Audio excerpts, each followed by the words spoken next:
আল্লাহ তাবারক ওয়া তাআলা যে আল্লাহ আমাদেরকে সুস্থ সবল অবস্থায় এই জান্নাতি বাগ বাগিচার মধ্যে আসবার এবং বসবার তৌফিক দান করেছেন, সেই মহান মালিকের দরবারে একটু জবান খুলে শুকরিয়া আদায় করা যায় না? শুকরিয়াটার ধরনটা হতে হবে আলহামদুলিল্লাহ। আওয়াজ করে বলতে হবে, বলেন আলহামদুলিল্লাহ। কানার ভাগ্যে ধন মিলে না রে, ঠিক কিনা বলেন? আজ আমরা মানুষ রূপী অনেক কানা আছি, কোন জায়গায় বসলে সব, কোন জায়গায় বসলে ক্ষতি, এটাও বুঝি, তারপরে ক্ষতির জায়গাটাই ভালো লাগে, ঠিক কিনা বলেন? কানার ভাগ্যে ধন মিলে না রে, ঠিক কিনা? সামনে পড়ে আসে সোনা, সামনে পড়ে আসে সোনা, কানা দেখতে পায় না, মাটি মনে করে লাথি দেয়, হাতে তুলে নেয় না, কানার ভাগ্যে ধন মিলে না রে। মারহাবা বলেন। আজকে কোরআনের মাহফিল, তারপরেও দেখেন ওই দোকান বসারিতে এর চেয়ে বেশি মানুষ বসে আছে, ঠিক কিনা বলেন? আছে কি নাই? কিন্তু এখানে বসলে নবী বলেছেন তার 60 বছর নফল ইবাদত করলে যে সওয়াব হয়, জান্নাতি বাগানের বসলে, জান্নাতি বাগানের মধ্যে মেহমান হয়ে কিছু সময়ের মধ্যে আসলেও তার আমলনামায় ওই সওয়াব দেওয়া হয়, বলেন সুবহানাল্লাহ।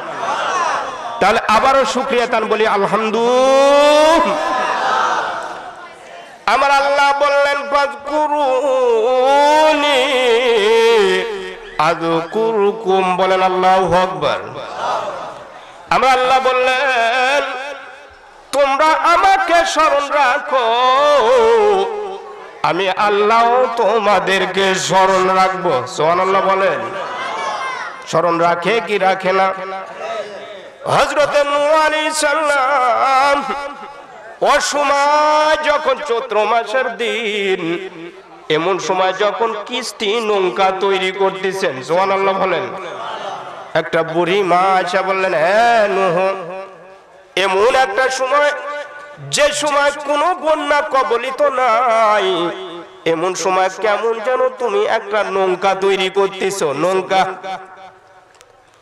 হযরত নূহ আলাইহিস সালাম বললেন, বুড়ি মা, এমন একটা মহাপ্লাবন আসবে যে সময় আমার ছেলে কেনান পর্যন্ত নৌকায় উঠতে পারবে না, আমার বিবিও পর্যন্ত ধ্বংস হবে। সুবহানাল্লাহ বলেন। বুড়িমা জিজ্ঞেস করলেন, এ নূহ, তাহলে ধ্বংস যদি হয়, কি আমলটা করলেই তোমার নৌকায় আরোহী হওয়া যাবে? সুবহানাল্লাহ বলেন। নূহ আলাইহিস সালাম বললেন, বুড়িমা রে, তুমি যদি বলো নূহ নবী আল্লাহ, লা ইলাহা ইল্লাল্লাহ নূহ নবী আল্লাহ, আল্লাহু আকবার বলেন। আল্লাহ এক, আল্লাহ কি? ওরে তিনি খালিক, তিনি মালিক, বলেন মারহাবা। ওরে তিনি খালিক, তিনি মালিক, তিনি দুনিয়ার মহাজন, যার হাতে মোর বান্দায় আছে রে মন। আল্লাহু আকবার। এ বুড়ি মা, যে আল্লাহ এক, আল্লাহর উপর যদি তুমি ইয়াকিন রাখো আর ঈমানটা আল্লাহর উপর আনো, সুবহানাল্লাহ বলেন। আমি নূহকে যদি নবী বলে মানো, ওই যে সময় মহাপ্লাবন হবে, ওই সময় তোমাকে আমি আমার নৌকায় আরোহণ করব। সুবহানাল্লাহ বলেন। নূহ আলাইহিস সালাম বললেন, তোমাকে ওই সময় আমি নৌকায় নিব, কিস্তিতে নিব। বুড়িমার সঙ্গে সঙ্গে কি বললেন? আলহামদুলিল্লাহ। কিন্তু আমি আপনি প্রশংসা করলাম নি কার? যে নেতা হলো নি, যে নেত্রী হলো নি, তার প্রশংসা। প্রশংসা করলেন কার? আল্লাহ। নূহ আলাইহিস সালাম বললেন, বুড়িমা রে, তুমি সব মাত্র কেবলমাত্র একমাত্র প্রশংসার মালিক যখন আল্লাহকেই করলেন। সুবহানাল্লাহ বলেন। তখন ওই বিপদের সময় বুড়িমা আমি তোমাকে সারা কিস্তি যদি পর্বতের কিনারায় পৌঁছাবো না, মোট কথা যে সময় প্লাবন হবে ওই সময় বুড়িমা আমি তোমাকেও নৌকাতে নিব। সুবহানাল্লাহ বলেন। নূহ আলাইহিস সালাম বললেন নৌকায় নিব, ওই সময় বুড়িমার সঙ্গে সঙ্গে আলহামদুলিল্লাহ বললেন। এমন সময় মহাপ্লাবন এসে গেছে, নূহ আলাইহিস সালামের একটু স্মরণও নাই যে বুড়িমা নৌকায় নিবে। সুবহানাল্লাহ বলেন। আল্লাহ বলেন নূহ রে, যে সময় আমার বান্দি আমার উপরে ঈমান আনলো, তোমাকেই নবী বলে মানলো, আমার শুকরিয়া আদায় করলো, তুমি আমার বান্দিটার খোঁজ কি নিছো? নূহ আলাইহিস সালাম বললেন আল্লাহ আমার মনেই নাই, মনেই উপায় নাই রে বান্দা, উপায় নাই রে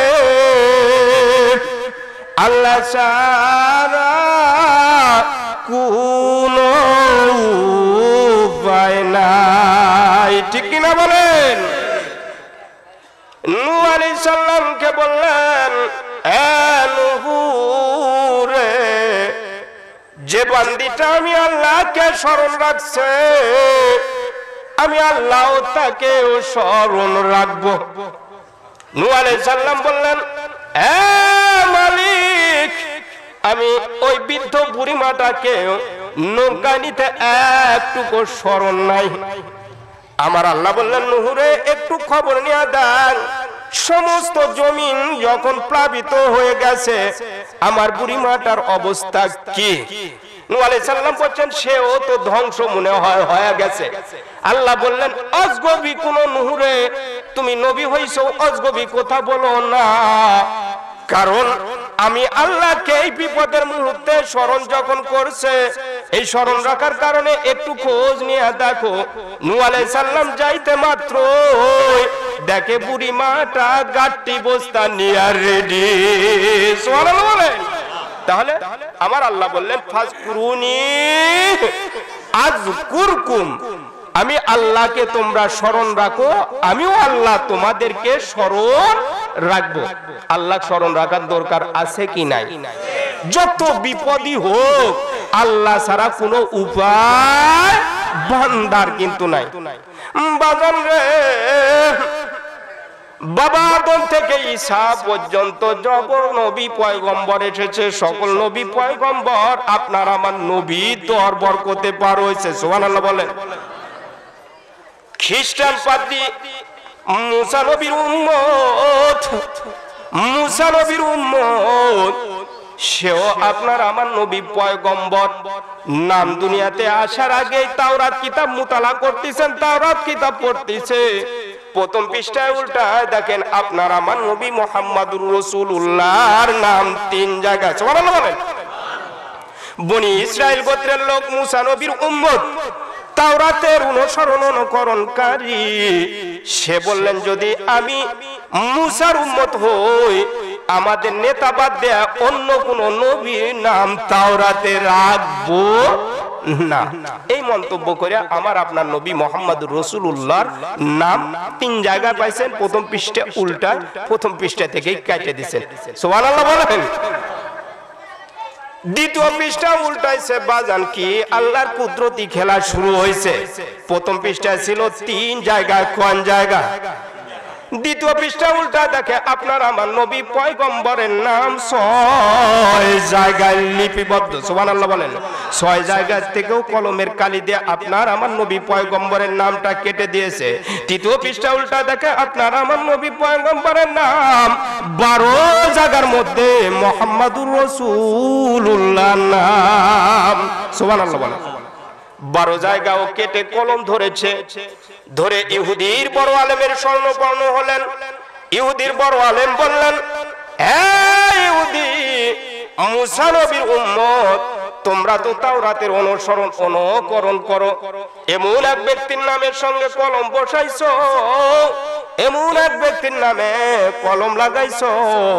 এখন থেকে তাওরাতের যতগুলো পৃষ্ঠা এক এক করে উল্টাইবে, এক এক করে মুতালা করবে সকল পৃষ্ঠাগুলো আখেরি জামানার নবী মুহাম্মদ রাসূলুল্লাহ, সবাই বলেন সাল্লাল্লাহু আলাইহি ওয়াসাল্লাম। নবীর নাম ছাড়া অন্য কোন নবীর নাম পাবা না। সুবহানাল্লাহ বলেন। কেমন নবী? আল্লাহ নবী নবী গো, আপনি নবী আমার জীবনের জীবন। মারহাবা বলেন। আল্লাহ নবী প্রেমের নবী গো, আপনি নবী আমার জীবনের জীবন। না দেখিলে নয়নে, না দেখিলে নয়নে, শান্তি কি পাই বুকের বচনে, আপনার প্রেমে মোরা হইয়াছি পাগল। সুবহানাল্লাহ বলেন। নবীর ভালোবাসা যদি না থাকে তাহলে আপনার আমার মতো ভাইয়েরা যদি নবীকে এফডিসি সিনেমা তৈরি করে, নবীকে নিয়ে যদি ব্যঙ্গ করে, তারপরেও আপনার আমার কলিজাটা কাঁপবে না, ঠিক কিনা বলেন? কয়দিন আগে ভোলার জমিনে দেখেছেন বাংলার মুসলমানরা নবীকে নিয়ে এফডিসি সিনেমা তৈরি করতেছিল, নবীকে নিয়ে ব্যঙ্গ করতেছিল, নবীকে নিয়ে কটূক্তি করতেছিল, ব্যঙ্গ করতেছিল। তার প্রতিবাদ করতে গিয়ে 7 জন শহীদ বরণ করেছে। চিৎকার দিয়ে বলেন সুবহানাল্লাহ। শহীদদের গোসল হয় বিনা দাফনে, রক্ত মাখা শরীরে আল্লাহ পাক তাদেরকে দাফন কাফন করা হয়, সশরীরে হাসরের ময়দানে উঠায় নিবে। চিৎকার দিয়ে বলেন সুবহানাল্লাহ। আমাদের কলিজা কাঁপে। বাজান রে, মদিনা থেকে উহুদের ময়দান 3 মাইল দূরত্ব। কয় মাইল? 3 মাইল। 3 মাইল দূরত্ব। একটা মহিলা নবী পয়গম্বরের কতলে কথা শোনার পর ওই মহিলাটা এত আশিকিন, এত ভালোবাসে নবীকে, এই কলিজার মধ্যে রাখে। বলো রে কে আছে আমার নবীর কি এমন কি হয়েছে, নাকি কতল হয়েছে, এই সংবাদটা শুনতে পাই।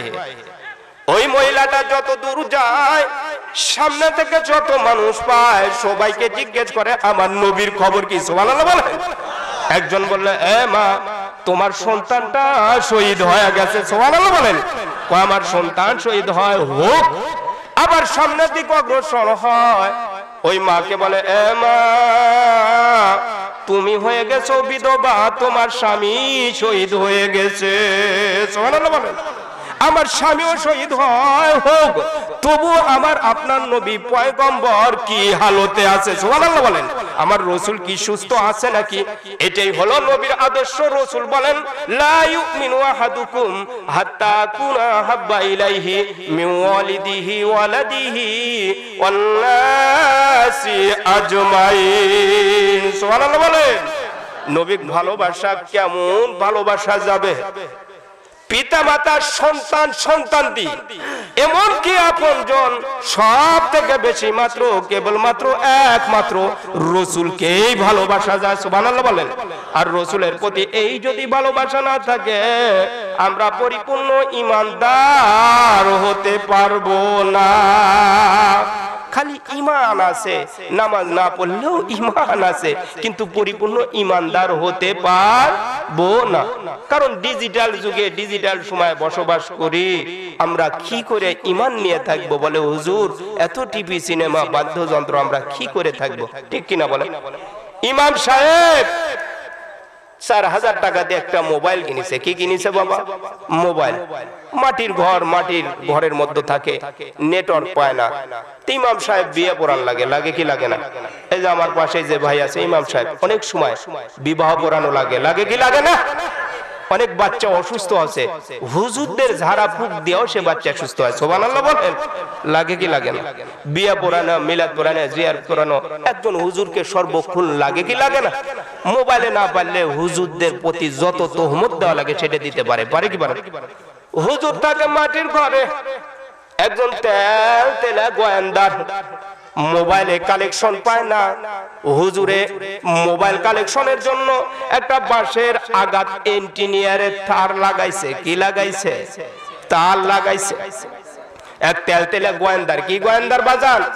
তেল তেলে গোয়েন্দা, ওই তেল তেলে গোয়েন্দার মসজিদে আইসা ওই জন্যই তো আমি নামাজ পড়ি না, কি পড়ি না, ওই জন্যই নামাজ পড়ি না।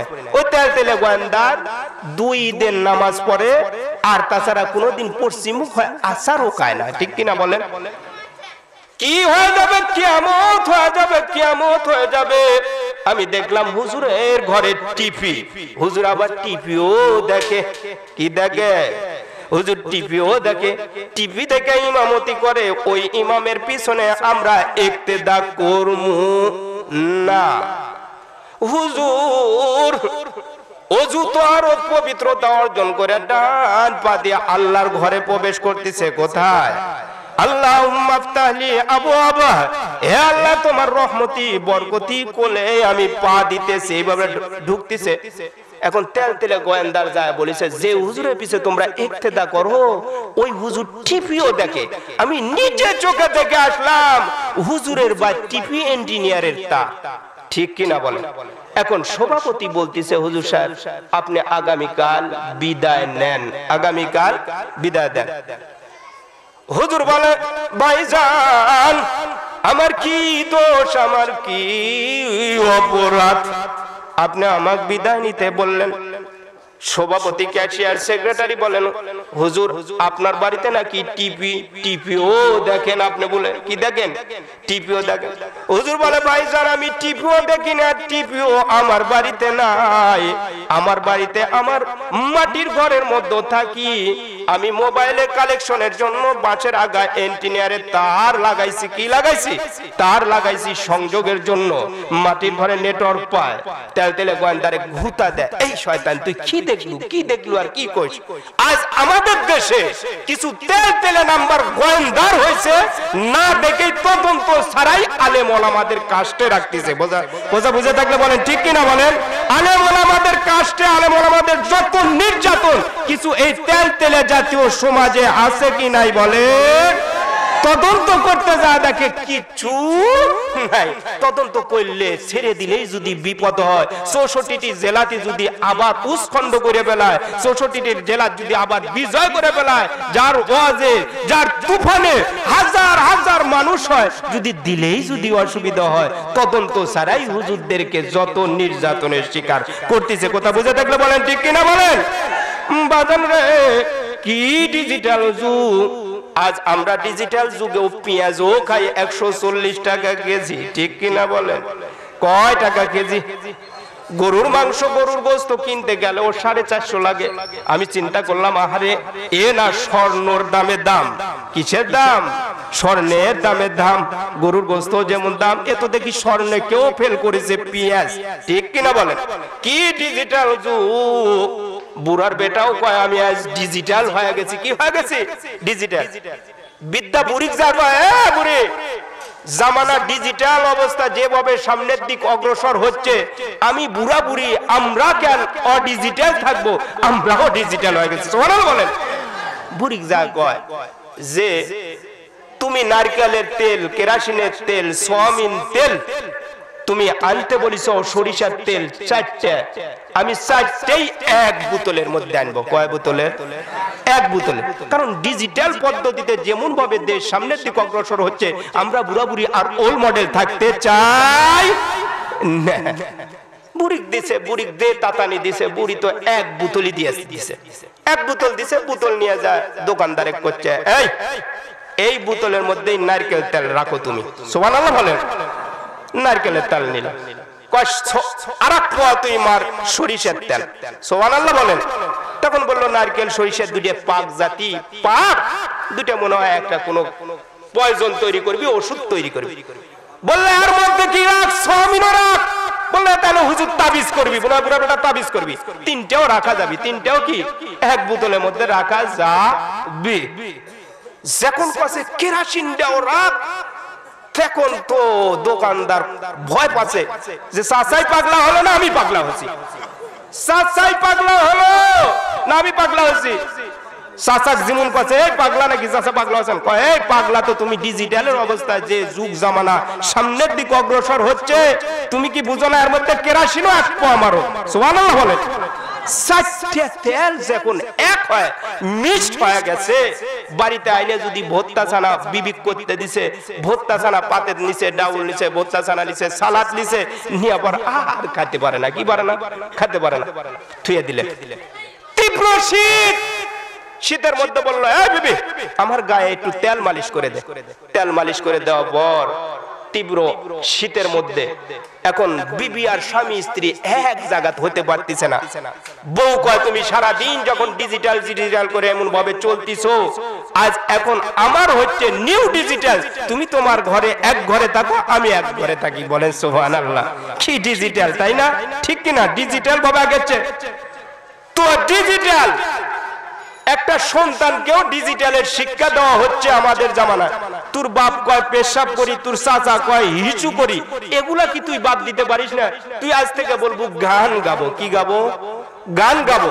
তোর যখন পেশাব লাগবে বাবা, তুই বলবো আমি গান গাবো। আম্মু মা হয়ে গেছে আম্মি, বাবা হচ্ছে ড্যাডি। ঠিক কিনা বলেন? ঠিক কিনা বলেন? এটা ডিজিটাল অবস্থা। তোর যত গান, তোর যত পেশাব, মানুষজনের মধ্যে আমাকে ছোট করিস না মা, ছোট করিস না বাবা, কারণ তোর যখন পেশাব লাগবে বলবো গান গামো। কি গাবো? গান গামো। সন্তানের যখন পেশাব লাগে আম্মি আমি একটু গান গাইবার চাই, তো বাবা ওই ফাঁকে যায় একটু গানটা সারি আসো। বাজান রে, নতুন হজ করে আসছে নানু ভাই, নানু ভাই 2 বছর পর ওই বিটির বাড়িতে আসছে। সুবহানাল্লাহ বলেন। বিটির বাড়িতে আসছে, বিটি এত অনুরোধ, এত কাকুতি মিনতি, বাজান রে আপনি দীর্ঘ 2 বছর পর আমার বাসায় আসছেন, আপনি একটু বাসার মধ্যে বসেন, একটা রাতের জন্য হলো আমার বাড়িতে থাকে যান। লাতিও ধরিছে চাইপে চুপে, লাতিও ধরিছে চাইপে চুপে। নানু ভাই, ও নানু ভাই একটা রাতের জন্য হলো আপনি আমার বাড়িতে কি থাকে যান। বাজান রে, যে সন্তানকে ওই যে মা গান শিখাইছেন পেশাবের নাম করে, নানা আর বুঝে না। নানা কি বুঝে না? আর বুঝে না। রাত 9টা বাজছে, ছোট্ট 7 বছরের সন্তান, ও নানু ভাই আমি একটু গান গাইবার চাই। সুবহানাল্লাহ বলেন। ও নানু ভাই আমি একটু গান গাইবার চাই। নানা কয় চুপ কর, রাত্রি লাগিছে, পাশের বাড়িতে রুমে মানুষ আছে, মানুষজন চেতানো হয়ে যাবে, আর এখন গান গাওয়া যাবে না, গান করলে মানুষের ঘুম নিন ভেঙে যাবে। ঠিক কিনা বলেন? একটু নানুর ধমকে কিছু সময়ের জন্য চাপে চুপে রাখছে। 10টার পর ছোট 7 বছরের বাচ্চা আর ধরে রাখতে পারবে? ও নানু ভাই আমি গান না গায়ে বাস মুই না। কি কয়? বাস মুই না। নানা কয় গান যখন গাই লাগবে, গানটা যদি গাইতে চাই তোর যেন আওয়াজ বড় না হয়, আমার কানটা আগে দিন আস্তে আস্তে করে গান গা। নানার কানে যখন 7 বছরের ছোল গান গাওয়া শুরু করছে, নানা চিল্লায় উঠে বলে কি শয়তানের পেটে কি শয়তান হলো রে, গান গাওয়ার নাম করে আমার কানটা নষ্ট করে দিল। দেখছেন কি ডিজিটাল? একজন নিকুয়েল বলেছেন একটা শিক্ষিত মা দাও, আমি একটা শিক্ষিত জাতি উপহার দিব। সুবহানাল্লাহ বলেন। বাজান রে, আপনার আমার সন্তান, আপনার আমার ছেলে মেয়ে অ্যান্ড্রয়েড সেট ক্লাস পিএইচডি পরীক্ষা দিবি, এখন থেকেই অ্যান্ড্রয়েড সেট ব্যবহার করে কি করে না? ওই বাচ্চা অ্যান্ড্রয়েড সেট যখন ব্যবহার করে, উনার মধ্যে কোনো লজ্জা বলতে আছে বলে আমার মনে হয় না। ক্লাস 9-10 এর পর থেকে উই তার ইচ্ছা মতো কাউকে নিয়ে ভাইগিয়া ফুটে চলে যায়। ঠিক কিনা বলেন? এটা বাস্তব সমাজে হচ্ছে কি হচ্ছে না? হচ্ছে কি হচ্ছে না? রহ রহ আল্লাহর রাসূলের পয়গম্বরের মেয়ে ফাতেমা তু জোহরা রাদিয়াল্লাহু তাআলা আনহা 2 হাতে 2টা বালা দিয়া এরকম ভাবে ড্রেসিং টেবিলের সঙ্গে আয়নার সামনে যখন হাত নাড়ানাড়া করতেছে, আল্লাহর রাসূল পয়গম্বর পিছন দিকে মা ফাতেমা বলে ডাক দিতেন। ফাতেমার বাড়িতে একদিনও না গেলে আল্লাহর রাসূল ঠিক থাকতে পারতেন না। সুবহানাল্লাহ বলেন। ফাতেমার তখন বয়স 9 বছর। কিতাবের মধ্যে হয়েছে 9-7 বছরের মেয়েরা এমন সাজসজ্জা বেশি পছন্দ করে কি করে না? ছোট মানুষ। ফাতেমার সাজসজ্জা দেখে আল্লাহর হাবিব পয়গম্বর পিছন থেকে আপসে ফাতেমাকে না ডাইকা সেদিন পিছন থেকে বাইরে হয়ে চলে আসছে। ফাতেমা লক্ষ্য করলেন আমার বাবা মন খারাপ করছে, আমার বাবা আমাকে কোন রকম না ডাইকা আমার সঙ্গে কথাবার্তা না বলে তো দেখি সামনে দিক আসলো না। কোনদিন আমার বাবা আমাকে ফাতেমা মা না বলে ডাক না দিয়ে যায় না, আজ দেখি আমার বাবা কেন পিছন দিক থেকে চলে যাচ্ছে। ফাতেমা পিছন থেকে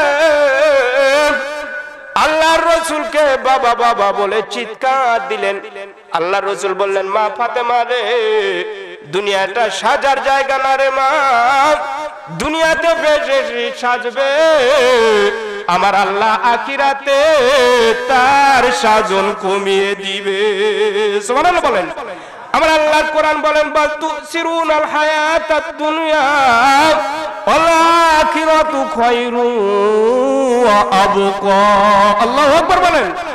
তুচ্ছ দুনিয়ার মোহে পড়ে, তুচ্ছ দুনিয়ার লোভে তুমি ক্ষণস্থায়ী আখিরাতের জীবনটা শেষ করো না। সুবহানাল্লাহ বলেন। এ মায়ের জাতি, আমার মায়েদের নিয়ে বেশি আলোচনা না, মায়েদের না, মায়েদের মা এত গুরুত্বপূর্ণ মা, মা তো কলিজার বোনদের জন্য কিছু আলোচনা আছে কি নাই? আছে না? কিছু বোন দেখি রাস্তাঘাটে ঘোরাফেরা করে, ব্রয়লার মুরগি দেখেছেন, ফার্মের মুরগি দেখেছেন, খারাপ মাইন্ড করতেছেন, বাস্তব দুই চারটে কথা বলতে হবে, ঠিক কিনা বলেন? সামাজিকতা রক্ষার্থে বললে আপনারা কষ্ট পাচ্ছেন? কষ্ট পায় না। মায়েদের একটা হাদিস পড়েছি, হাদিস দিয়ে বুঝাই দিব মায়েরা কি পরিবেশে কেমন ভাবে দেখতে হবে। সুবহানাল্লাহ বলেন। কিছু বোন কিছু ফার্মের মুরগির মতো ব্রয়লার মুরগি দেখেছেন, দেখেছেন কি আপনারা? ফার্মের মুরগি, ব্রয়লার মুরগি, ওগুলা কি বলেন? এই মুরগির মতো যেখান দিয়ে মানুষ যায় ওইখানেই থাকে, লাইলুদি বাইর করে থাকে, ঢাকেও না, মাথার কাপড়ও দেয় না, ঠিক কিনা বলেন? আছে কি নাই বলেন? আছে। আর এক শ্রেণীর মায়েরা আছে মানুষ দেখলেই তার মাথায় কাপড় দেয়, ঠিক কিনা বলেন? আজ আমরা তো হিন্দুদের সাজে সজ্জিত হয়েছি, ঠিক কিনা বলেন? আজ কয়েকদিন আগেও দিয়েছিলেন মন্দিরে যখন পূজা হয়, আমাদের দেশে কিছু মুখ রুচি, কিছু জ্ঞান পাপী বক্তারা, কিছু জ্ঞান পাপী সামাজিক অবক্ষয়ের কারণে এরা এতভাবে নিম্নমানে চলে গেছে, বলেছে ধর্ম যার যার, উৎসব সবার, ঠিক কিনা বলে থাকেন? এরকম জ্ঞান পাখি আছে বলেন, ঠিক কিনা বলেন? ধর্ম যার যার, উৎসব কি সবার হতে পারে? মানতে পারবেন? বউ যার যার, মানে বিয়ে যার যার বউ সবার হতে পারে? পারে পারে না। চাকরি যার যার, বেতন কি সবার হতে পারে? গাছ যার যার, নারকেল কি সবার হতে পারে? এটা যখন মেনে নিতে আমি আপনি নারাজ, তখন ধর্ম যার যার, উৎসব সবার মেনে নিতে আমরাও নারাজ। কথা বুঝে থাকলে বলেন ঠিক কিনা? কারণ ধর্ম একজনারই হতে পারে, উৎসব সবার হতে পারে না। আমরা তাফসীর মাহফিলে কোন হিন্দু পাই আমাদের কিছু ইমানদারদের ইমান নষ্ট করার জন্য আমেরিকার লাল চামড়ার গোষ্ঠী, ঠিক কিনা বলেন, কিছু ইন্ডিয়ার দালাল জাতি যারা আজ আমার দেশের মুসলমানদেরকে, আমার ছোট ভাই, আমার বড় ভাই, আমার কলিজার টুকরা সুসন্তানকে, আমার কলিজার টুকরা মেয়েদেরকে নিয়ে যায় তারা প্রসাদ খাওয়ায়, ঈমান নষ্ট করে দেওয়ার পরিকল্পনা করতেছে। কথা বুঝে থাকলে বলেন ঠিক কিনা? কারণ বাংলার জমিনে মুসলমানদের একমাত্র হাতিয়ার ঈমান। যার জবানে ঈমান আছে সে কোনোদিন শিরকের দুর্গন্ধ আমূলনামা লাগাতে পারে না, ঠিক কিনা? কথা বুঝে থাকলে বলেন ঠিক কিনা? আল্লাহর রাসূল সোনার জবানে বলেছে, দাখলাল জান্নাত রাজুলুন ফি জুবাব, দাখলান নার রাজুলুন ফি জুবাব। সুবহানাল্লাহ বলেন। একজন মানুষ মাছির কারণে জান্নাতে গেছে, একজন মানুষ মাছির কারণে জাহান্নামে গেছে। সাহাবীরা জিজ্ঞেস করলেন, ইয়া রাসূলুল্লাহ, ইয়া হাবিবাল্লাহ, সুবহানাল্লাহ বলেন। সাহাবীরা জিজ্ঞেস করলেন, ইয়া রাসূলুল্লাহ, ইয়া হাবিবাল্লাহ, কেমনে কিভাবে একজন মানুষ মাছির কারণে জান্নাতে গেছে, কেমনে কিভাবে মাছির কারণে জাহান্নামে গেছে? আল্লাহর রাসূল বললেন, ও আমার সাহাবীরা, পথের মধ্যে মূর্তি পূজক জালিম বাদশা মূর্তি দাঁড় করে রেখেছে। সুবহানাল্লাহ বলেন। মূর্তি দাঁড় করে রেখেছে। ওই রাস্তা দিয়ে যত ঈমানওয়ালা কালেমাওয়ালা যাইতো তাদেরকে বলতো, এ কালেমাওয়ালা, তোমাদের জবানে লা ইলাহা ইল্লাল্লাহ, সুবহানাল্লাহ বলেন, মুহাম্মাদুর রাসূলুল্লাহ সাল্লাল্লাহু আলাইহি ওয়াসাল্লাম আছে। তুমি যদি নিরাপদে যেতে চাও, সুস্থ হালতে যেতে চাও, অন্তত এই মূর্তির নাকের ডগা মাছিটা মাইরা হইলেও নিরাপদে যাও। একজন কালেমাওয়ালা করছে, মূর্তির নাকের ডগার মাছিটা মাইরে গেলে আল্লাহ কি এত বড় শিরকের দুর্গন্ধ আমুলনামা লাগাবি? জল্লাদ তো পিছনেই আছে, না হলে গর্দান কাটে দিবি। অন্তত নিরাপদে যেতে পারবো, মূর্তির নাকের ডগা এইভাবে মাছিটা মেরে নিরাপদে চলে গেল। আর এক কালেমাওয়ালা ওই রাস্তা দিয়ে বাজান রে আসা যাওয়া শুরু করলেন।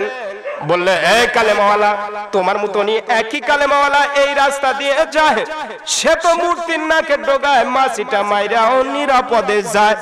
তুমিও যদি নিরাপদে যাইতে চাও, অন্তত মূর্তির নাকের ডগায় মাছিটা মাইরে যাও, না হলে এই মূর্তির নামে উৎসর্গ করো। মূর্তির নামে গরু দাও, মহিষ দাও, ছাগল দাও। আজকালকে মাজার পূজারি আছে কি নাই বলেন? মাজার পূজারি আছে কি না? যারা আটরশি মাইজ ভান্ডারি, কত মাজার পূজারি, মা বাবার খেদমত নাই, পীর ধরিচ্ছে, ঠিক কিনা বলেন? কোন মায়ের জাতির জন্য পীর ধরা জায়েজ নাই। আমি মুফতি এনামুল সাহেব বলে গেলাম, কোন মায়ের জাতির জন্য পীর ধরা জায়েজ নাই। আল্লাহর রাসূল বলেন, আল মারাতু ইযা সাল্লাত খামসাহা, যদি কোন মায়ের জাতি চারটা কাজ করে। কয়টা কাজ? চারটা কাজ। সুবহানাল্লাহ বলেন। চারটা কাজ যদি কোন মায়ের জাতি করে, আল্লাহ রাসূল বলেন, মিনাইয়া বাবিল জান্নাতি সাত, বেহেশতের 8টি দরজা আছে, যে কোন দরজা দিয়ে ইচ্ছা বিনা হিসাবে বিনা দ্বিধায় প্রবেশ করবে। সুবহানাল্লাহ বলেন। চারটা কাজ শুনবেন মায়ের জাতি, একটু মনের কান দিয়ে শুনেন বাজান। মায়েদের জন্য চারটি আমল। কয়টি আমল? আল মারাতু ইযা সাল্লাত খামসাহা, 5 ওয়াক্ত নামাজ। সুবহানাল্লাহ বলেন। কয় ওয়াক্ত নামাজ? মায়েরা নামাজ পড়তে নারাজ, প্রতি মাসে রোজা রাখাত পটু, ঠিক কিনা বলেন? নামাজ পড়বে না, যত গল্প গুজব, যত গোয়েন্দারি মায়ের জাতি করবে, কিন্তু নামাজ পড়বে না। কারণ মায়েদের জন্য 1 নাম্বার আমল নামাজ। অসমা শাহরহা, রমজান মাসের রোজা। ও আহসানাত ফারজা, নিজের সতীত্বের হেফাজত। সুবহানাল্লাহ বলেন। ও আতাত বালা, স্বামীর এতোয়াত অনুসরণ অনুকরণ যদি কোনো মায়ের জাতি এই 4টা কাজ করলো, মিন আই আবওয়াবিল জান্নাতি সাত, রাহুল মিশকাত, মিশকাত শরীফের হাদিসের মধ্যে এসেছে, আল্লাহ রাসূল বলেন ওই মহিলা জান্নাতি। সুবহানাল্লাহ বলেন। আম্মা জান আয়েশা সিদ্দিকা রাদিয়াল্লাহু তাআলা আনহা, আল্লাহর রাসূল নিজের মেয়েকেও বললেন, মা রে, দুনিয়াটা বেশি সাজসজ্জা করেও না মা, দুনিয়াটা কোনো সাজসজ্জার জায়গা না। কারণ যে দুনিয়াতে বেশি সাজবে, আমার আল্লাহ আখিরাতে তার সাজন কমিয়ে দিবে। সুবহানাল্লাহ বলেন। আজ আমাদের মায়েরা নিজের স্বামীর কাছে সাজসজ্জা থাকে না। শামাইলে তিরমিজির মধ্যে হাদিসে এসেছে, আম্মা জান আয়েশা সিদ্দিকা রাদিয়াল্লাহু তাআলা আনহা যতবার নবী পয়গম্বরের সঙ্গে থাকতেন, একই বিছানায় থাকতেন, মা আম্মা জান আয়েশা সিদ্দিকা রাদিয়াল্লাহু তাআলা আনহা আর আল্লাহর রাসূল পয়গম্বর সব সময় মুখামুখি হয়ে থাকতেন। সুবহানাল্লাহ বলেন। বাজান রে, আজ অনেক ভাই আছি নিজের বিবিটাকেও পর্দার মধ্যে রাখি না। কারণ আজ রাখবোই বা কেমনে? শ্বশুর বাড়ির থেকে বাইক পাচ্ছে। কি পাচ্ছে ভাইজান? শ্বশুর বাড়ির বাইক বয়ে আবার ডাব শ্যাম্পু দিয়ে গোসল করাইলে চুলগুলো খোলা অবস্থায় নিয়ে যাচ্ছে, ঠিক কিনা বলেন? আল্লাহর রাসূল বললেন, আদ-দায়ুস লা ইয়াদখুলুনাল জান্নাহ, কোন দায়ুস জান্নাতে যাবে না, দায়ুস জান্নাতে যাবে না। এখন প্রশ্ন আসতে পারে, হুজুর দায়ুস কারা? আল্লাহর রাসূল সাহাবীদেরকে বললেন, ও সাহাবীরা, দায়ুস ওই সমস্ত পুরুষ যাদের অধীনে, যে নেতা নেত্রীর অধীনে যে সমস্ত মেয়েরা থাকে তাদেরকে যদি পর্দা করা না, ওই সমস্ত পুরুষই দায়ুস। সুবহানাল্লাহ বলেন। আজ আমাদের সমাজে আছে কি নাই? আছে না? আলকাতরার মতো দাদি, মাইন্ড করবেন না, আলকাতরার মতো দাদি, দাদির বয়স হয়ে গেছে 40-এর ঊর্ধ্বে, 40-এর ঊর্ধ্বে, ঠিক কিনা বলেন? এই দাদিকে বোরকা পরায় নিয়ে যাচ্ছে, আর 14 বছরের নাতনি টপটপা টপ অক বোরকা ছাড়া ঘুরাচ্ছে, ঠিক কিনা বলেন? সমাজ এরকম কিনা বলেন? সমাজ এরকম কিনা বলেন?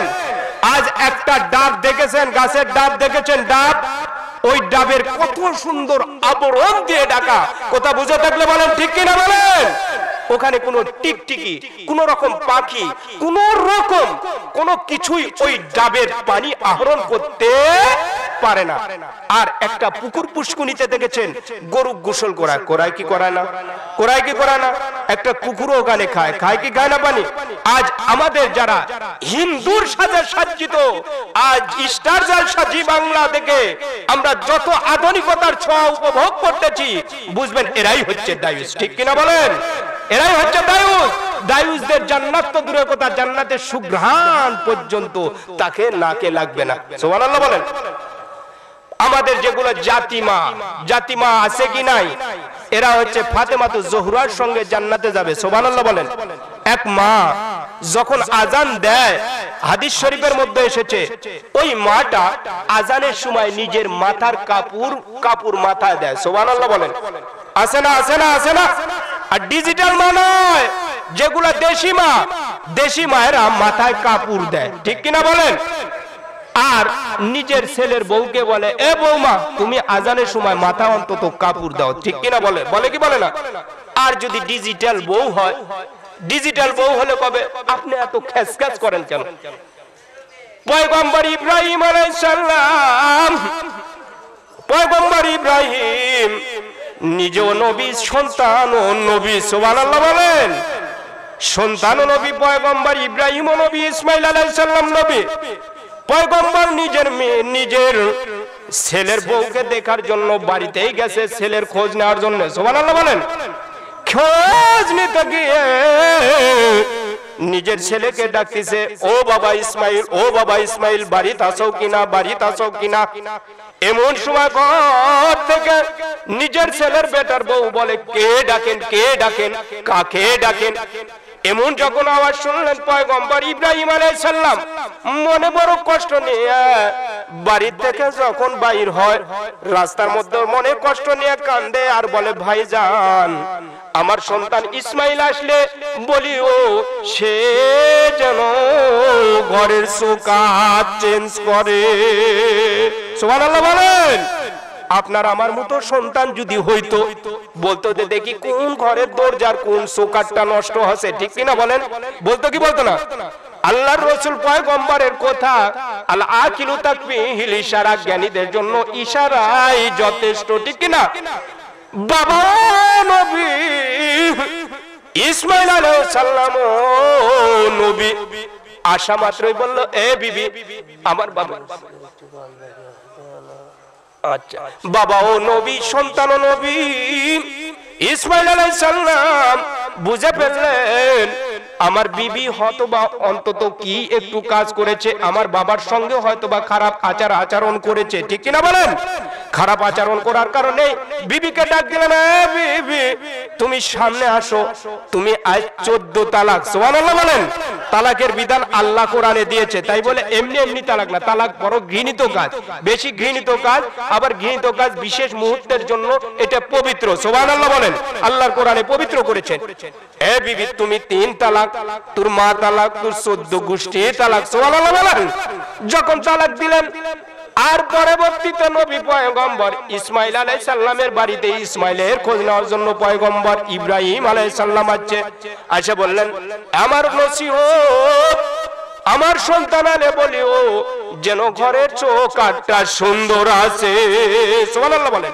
পরের বিবি কি জন্য সুন্দর আছে বললেন, শ্বশুর আব্বা, শ্বশুর মহোদয় আপনি কি বলতে চান? আলহামদুলিল্লাহ আমরা পারিবারিক দিক দিয়ে খুব সুন্দর সুখে আছি। সুবহানাল্লাহ বলেন। কারণ সর্বহালতে শুকরিয়া করার মালিক কে? আল্লাহ। আল্লাহর শুকরিয়া আদায় করেছেন, ইসমাইল আলাইহিস সালামকে নসিহত করে গেলেন, এবার বাড়ির চৌকাঠটা খুব সুন্দর আছে, সুবহানাল্লাহ বলেন। তাহলে চৌকাঠ যদি সুন্দর থাকে, মানে যদি কোনো মা, কোনো শাশুড়ি যদি কোনো বেটার বউকে বলে এ বৌমা মাথায় কাপড় দাও, যদি ওই শাশুড়ির সঙ্গে যদি কোনো বৌমা এমন আচার আচরণ করে, বুঝতে হবে ওর জাত খারাপ, ঠিক কিনা বলেন? ওর গোড়াই খারাপ, কারণ ওর মাও জিন্দেগি মাথায় কাপড় দিত না, ওর মাও জিন্দেগি আলেম ওলামাকে শ্রদ্ধাও করতো না। বাংলাদেশি মা মারা গেছে, হাদিস শরীফের মধ্যে এসেছে, ওই মায়ের কবর থেকে আরবি শব্দগুলো ভেসে ভেসে আসতেছে, চিৎকার দিয়ে বলেন সুবহানাল্লাহ। ইমাম সাহেবদেরকে, আলেম ওলামাদেরকে ডাক দিলেন, হুজুর আসেন দেখেন এই ঘর থেকে কতগুলো কোরআনের আওয়াজ আসতেছে, এই কবর থেকে আওয়াজ আসতেছে। কি আসতেছে? সুবহানাল্লাহ বলেন। কারণ হুজুররা তাফসীর করলেন, এই ব্যাখ্যা করলেন, এই মহিলাটা যখনই আজান হইতো বাজান রে, তখনই মাথায় কাপড় দিত। সুবহানাল্লাহ বলেন। আজান হলে আজানের তাজিম করত। আজানের কেন তাজিম করবেন? হাদিস শরীফের মধ্যে আছে, মান আযানা সাবআ হাসিনিনা মুহতাসিবান কুতিবাত লাহু বারাতুম মিনান নার। যারা 7 বছর মুয়াজ্জিন হয়ে আজান দিবে, তাদের জন্য জাহান্নামের আগুন আল্লাহ হারাম করে দিয়েছে। সুবহানাল্লাহ বলে। যদি কোনো মা বোনেরা আজানের সময় মুয়াজ্জিন সাহেব যেভাবে আজান দেয়, অমনি ভাবে যদি আমরাও যদি ওইগুলো শব্দই বলি, সুবহানাল্লাহ বলেন, শুধু হাইয়া আলাস সালাহ হাইয়া আলাল ফালার সময় আমার আপনার জবান থেকে লা হাওলা ওয়ালা কুওয়াতা ইল্লা বিল্লাহ বাইর হয়ে আসে, হাসরের ময়দানে মহশরের দিন মুয়াজ্জিনের মধ্যে ওই মা ওই বাবার মাথা উঁচু হয়ে জান্নাতের ময়দানে উঠবে। সুবহানাল্লাহ বলেন। পারবো তো? পারবো তো ইনশাআল্লাহ পারবো। বাজান রে, সূরাতুল মায়েদার 35 নম্বর আয়াতে কারিমা তেলাওয়াত করেছি। কয় নাম্বার? 35 নম্বর আয়াত। আর সূরা বনি ইসরাইলের আয়াত 23 নম্বর আয়াতে কারিমা তেলাওয়াত করেছি। সুবহানাল্লাহ বলেন। ওয়া ক্বাযা রাব্বুকা আল্লা তা'বুদু ইল্লা ইয়াহু ওয়া বিল ওয়ালিদাইনি ইহসানা। আল্লাহু আকবার বলেন। একমাত্র শুধুমাত্র কেবলমাত্র আল্লাহর ইবাদতের পরই পিতামাতার সঙ্গে সদ্য ব্যবহার করা লাগবে। এটা কার কথা? আল্লাহর কথা। কার কথা? আল্লাহর কথা। এক হাদিসের ব্যাখ্যা করতে গিয়ে শাইখুল হাদিস আল্লামা জাকারিয়া রাহমাতুল্লাহ আলাইহি ব্যাখ্যা করতে গিয়ে হাউমাউ করে কেঁদে দিয়েছে। সুবহানাল্লাহ বলে। কেমন? ব্যাখ্যা করতে গিয়ে দেখেন, এক কবরের কাছে আল্লাহর ওলি, আল্লাহর ওলিরা আল্লাহর বন্ধু, ইলহামিয়ত যেটা হয়, এটা আল্লাহর বন্ধুর মতো সবকিছু জানতে পায়। সুবহানাল্লাহ বলেন।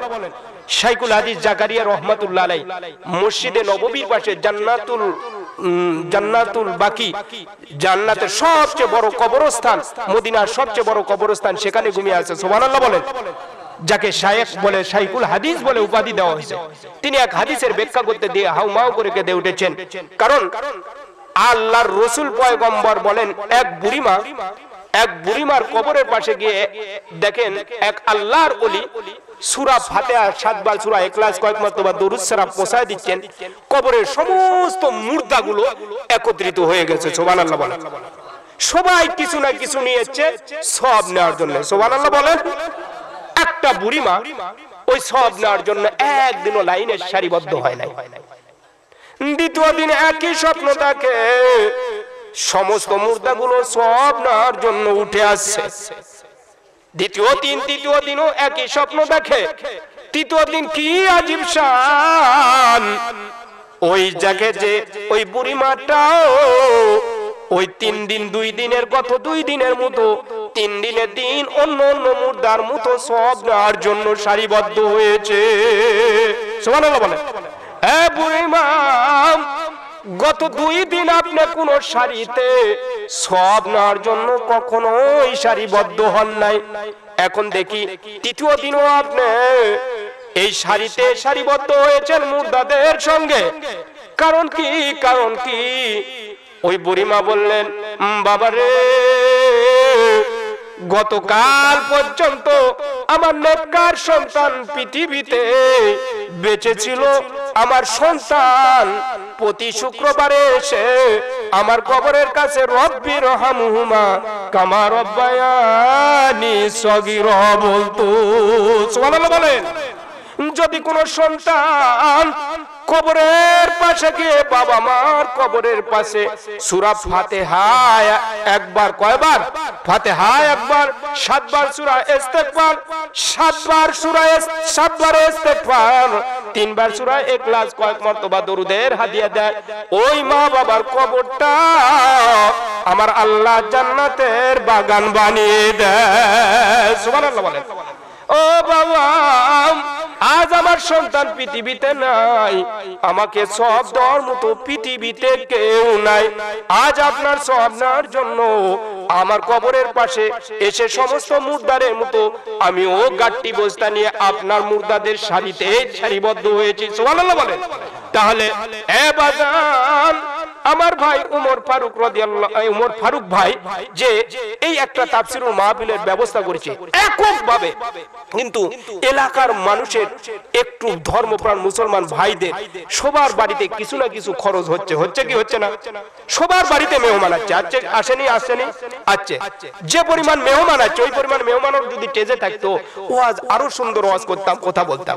তবে আপনাদের সামনে একটা আল্লাহর ঘর মসজিদ আছে কি আছে না? দেখেন আছে কি আছে না? আমার সামনে মান বানা লিল্লাহি মাসজিদান বানাল্লাহু লাহু বাইতান ফিল জান্নাহ। কেউ যদি মসজিদে একটা ইট দিল, সিমেন্ট দিল, বালু দিল, মেদা দিল, চোন দিল, বানাল্লাহু লাহু বাইতান ফিল জান্নাহ, জান্নাতে আল্লাহ তার জন্য একটা ঘর নির্মাণ করে দিল। সুবহানাল্লাহ বলেন। আমরা কি এই এলাকার মানুষ, আত্মীয় স্বজন, ভাই ব্রাদার, জামাতা অনেকেই আছি, কেউ মনে হয় খালি পকেটে কেউ আসেনি। আচ্ছা, কয় টাকা কেজি পেঁয়াজ খাচ্ছেন? বললাম কয় টাকা কেজি? তাহলে যদি এই অবস্থা ডিজিটাল যুগের হয়, আল্লাহর ঘর মসজিদ এমন ভাবে অমেরামত ভাবে থাকবে, এমন কি হতে পারে ভাইজান? এই মসজিদে দেখেন, এই ধর্মপ্রাণ মুসলমান ভাইরা মসজিদে নামাজ পড়বে, মসজিদের মধ্যে কোনো মানে কি নাই, এরকম পাড়ার কোন কার্পেট পর্যন্ত নাই, ঠিক কিনা বলেন? সামনে দেখেন এখনো কোন রকম ওয়াল প্লাস্টারই করা হয়নি। দেখেন, আপনারাই দেখেন। তাহলে কিছু করে আল্লাহর ঘর মসজিদে দিলে কি আল্লাহ কবুল করবে না? আমাদের জান্নাতের বাড়ি করবে না? হযরত ওসমান গনি রাদিয়াল্লাহু তাআলা আনহু সবচেয়ে ধনী মানুষ। নারায়ে তাকবীর। আমার ভাইয়ের কয়দিন আগেই মা মারা গেছে, মায়ের কবরটা যেন জান্নাতের বাগানে পরিণত করে দেন, বলেন আল্লাহুম্মা আমিন। মায়ের মহব্বতে 100 টাকা দান করলেন, আল্লাহ তার দান কবুল করলেন, বলেন আমিন। এ টাকা ভাই উমর ভাই নিবে না, মসজিদে পুরাটাই দান করবেন এককভাবে। ডেকোরেটর, মাইক সার্ভিস, বক্তার থেকে শুরু করে সব এককভাবে। সুবহানাল্লাহ বলেন। আমার ভাই নেক হাত দারাজ করুন, বলেন আমিন। বাজান রে, ওসমানের কাছে এক গরিব সাহাবী গেছে। কি গেছেন? গরিব সাহাবী আল্লাহর রাসূলের কাছে গেছে। আল্লাহর রাসূল বলেন, এ গরিব সাহাবী, ওসমান হলো গনিয়ুন, গনির কাছে যাও। কি কাছে যাও?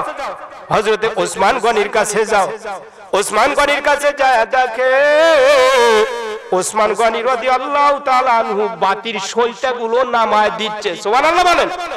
মানে জিরো বাতি হয় না, তো গরিব সাহাবী 30 কার বলে বলছে, আমার বাড়ি জিরো বাতিটাও এচ্ছে বড় আলো হয়। কত হয়? বড় আলো হয়।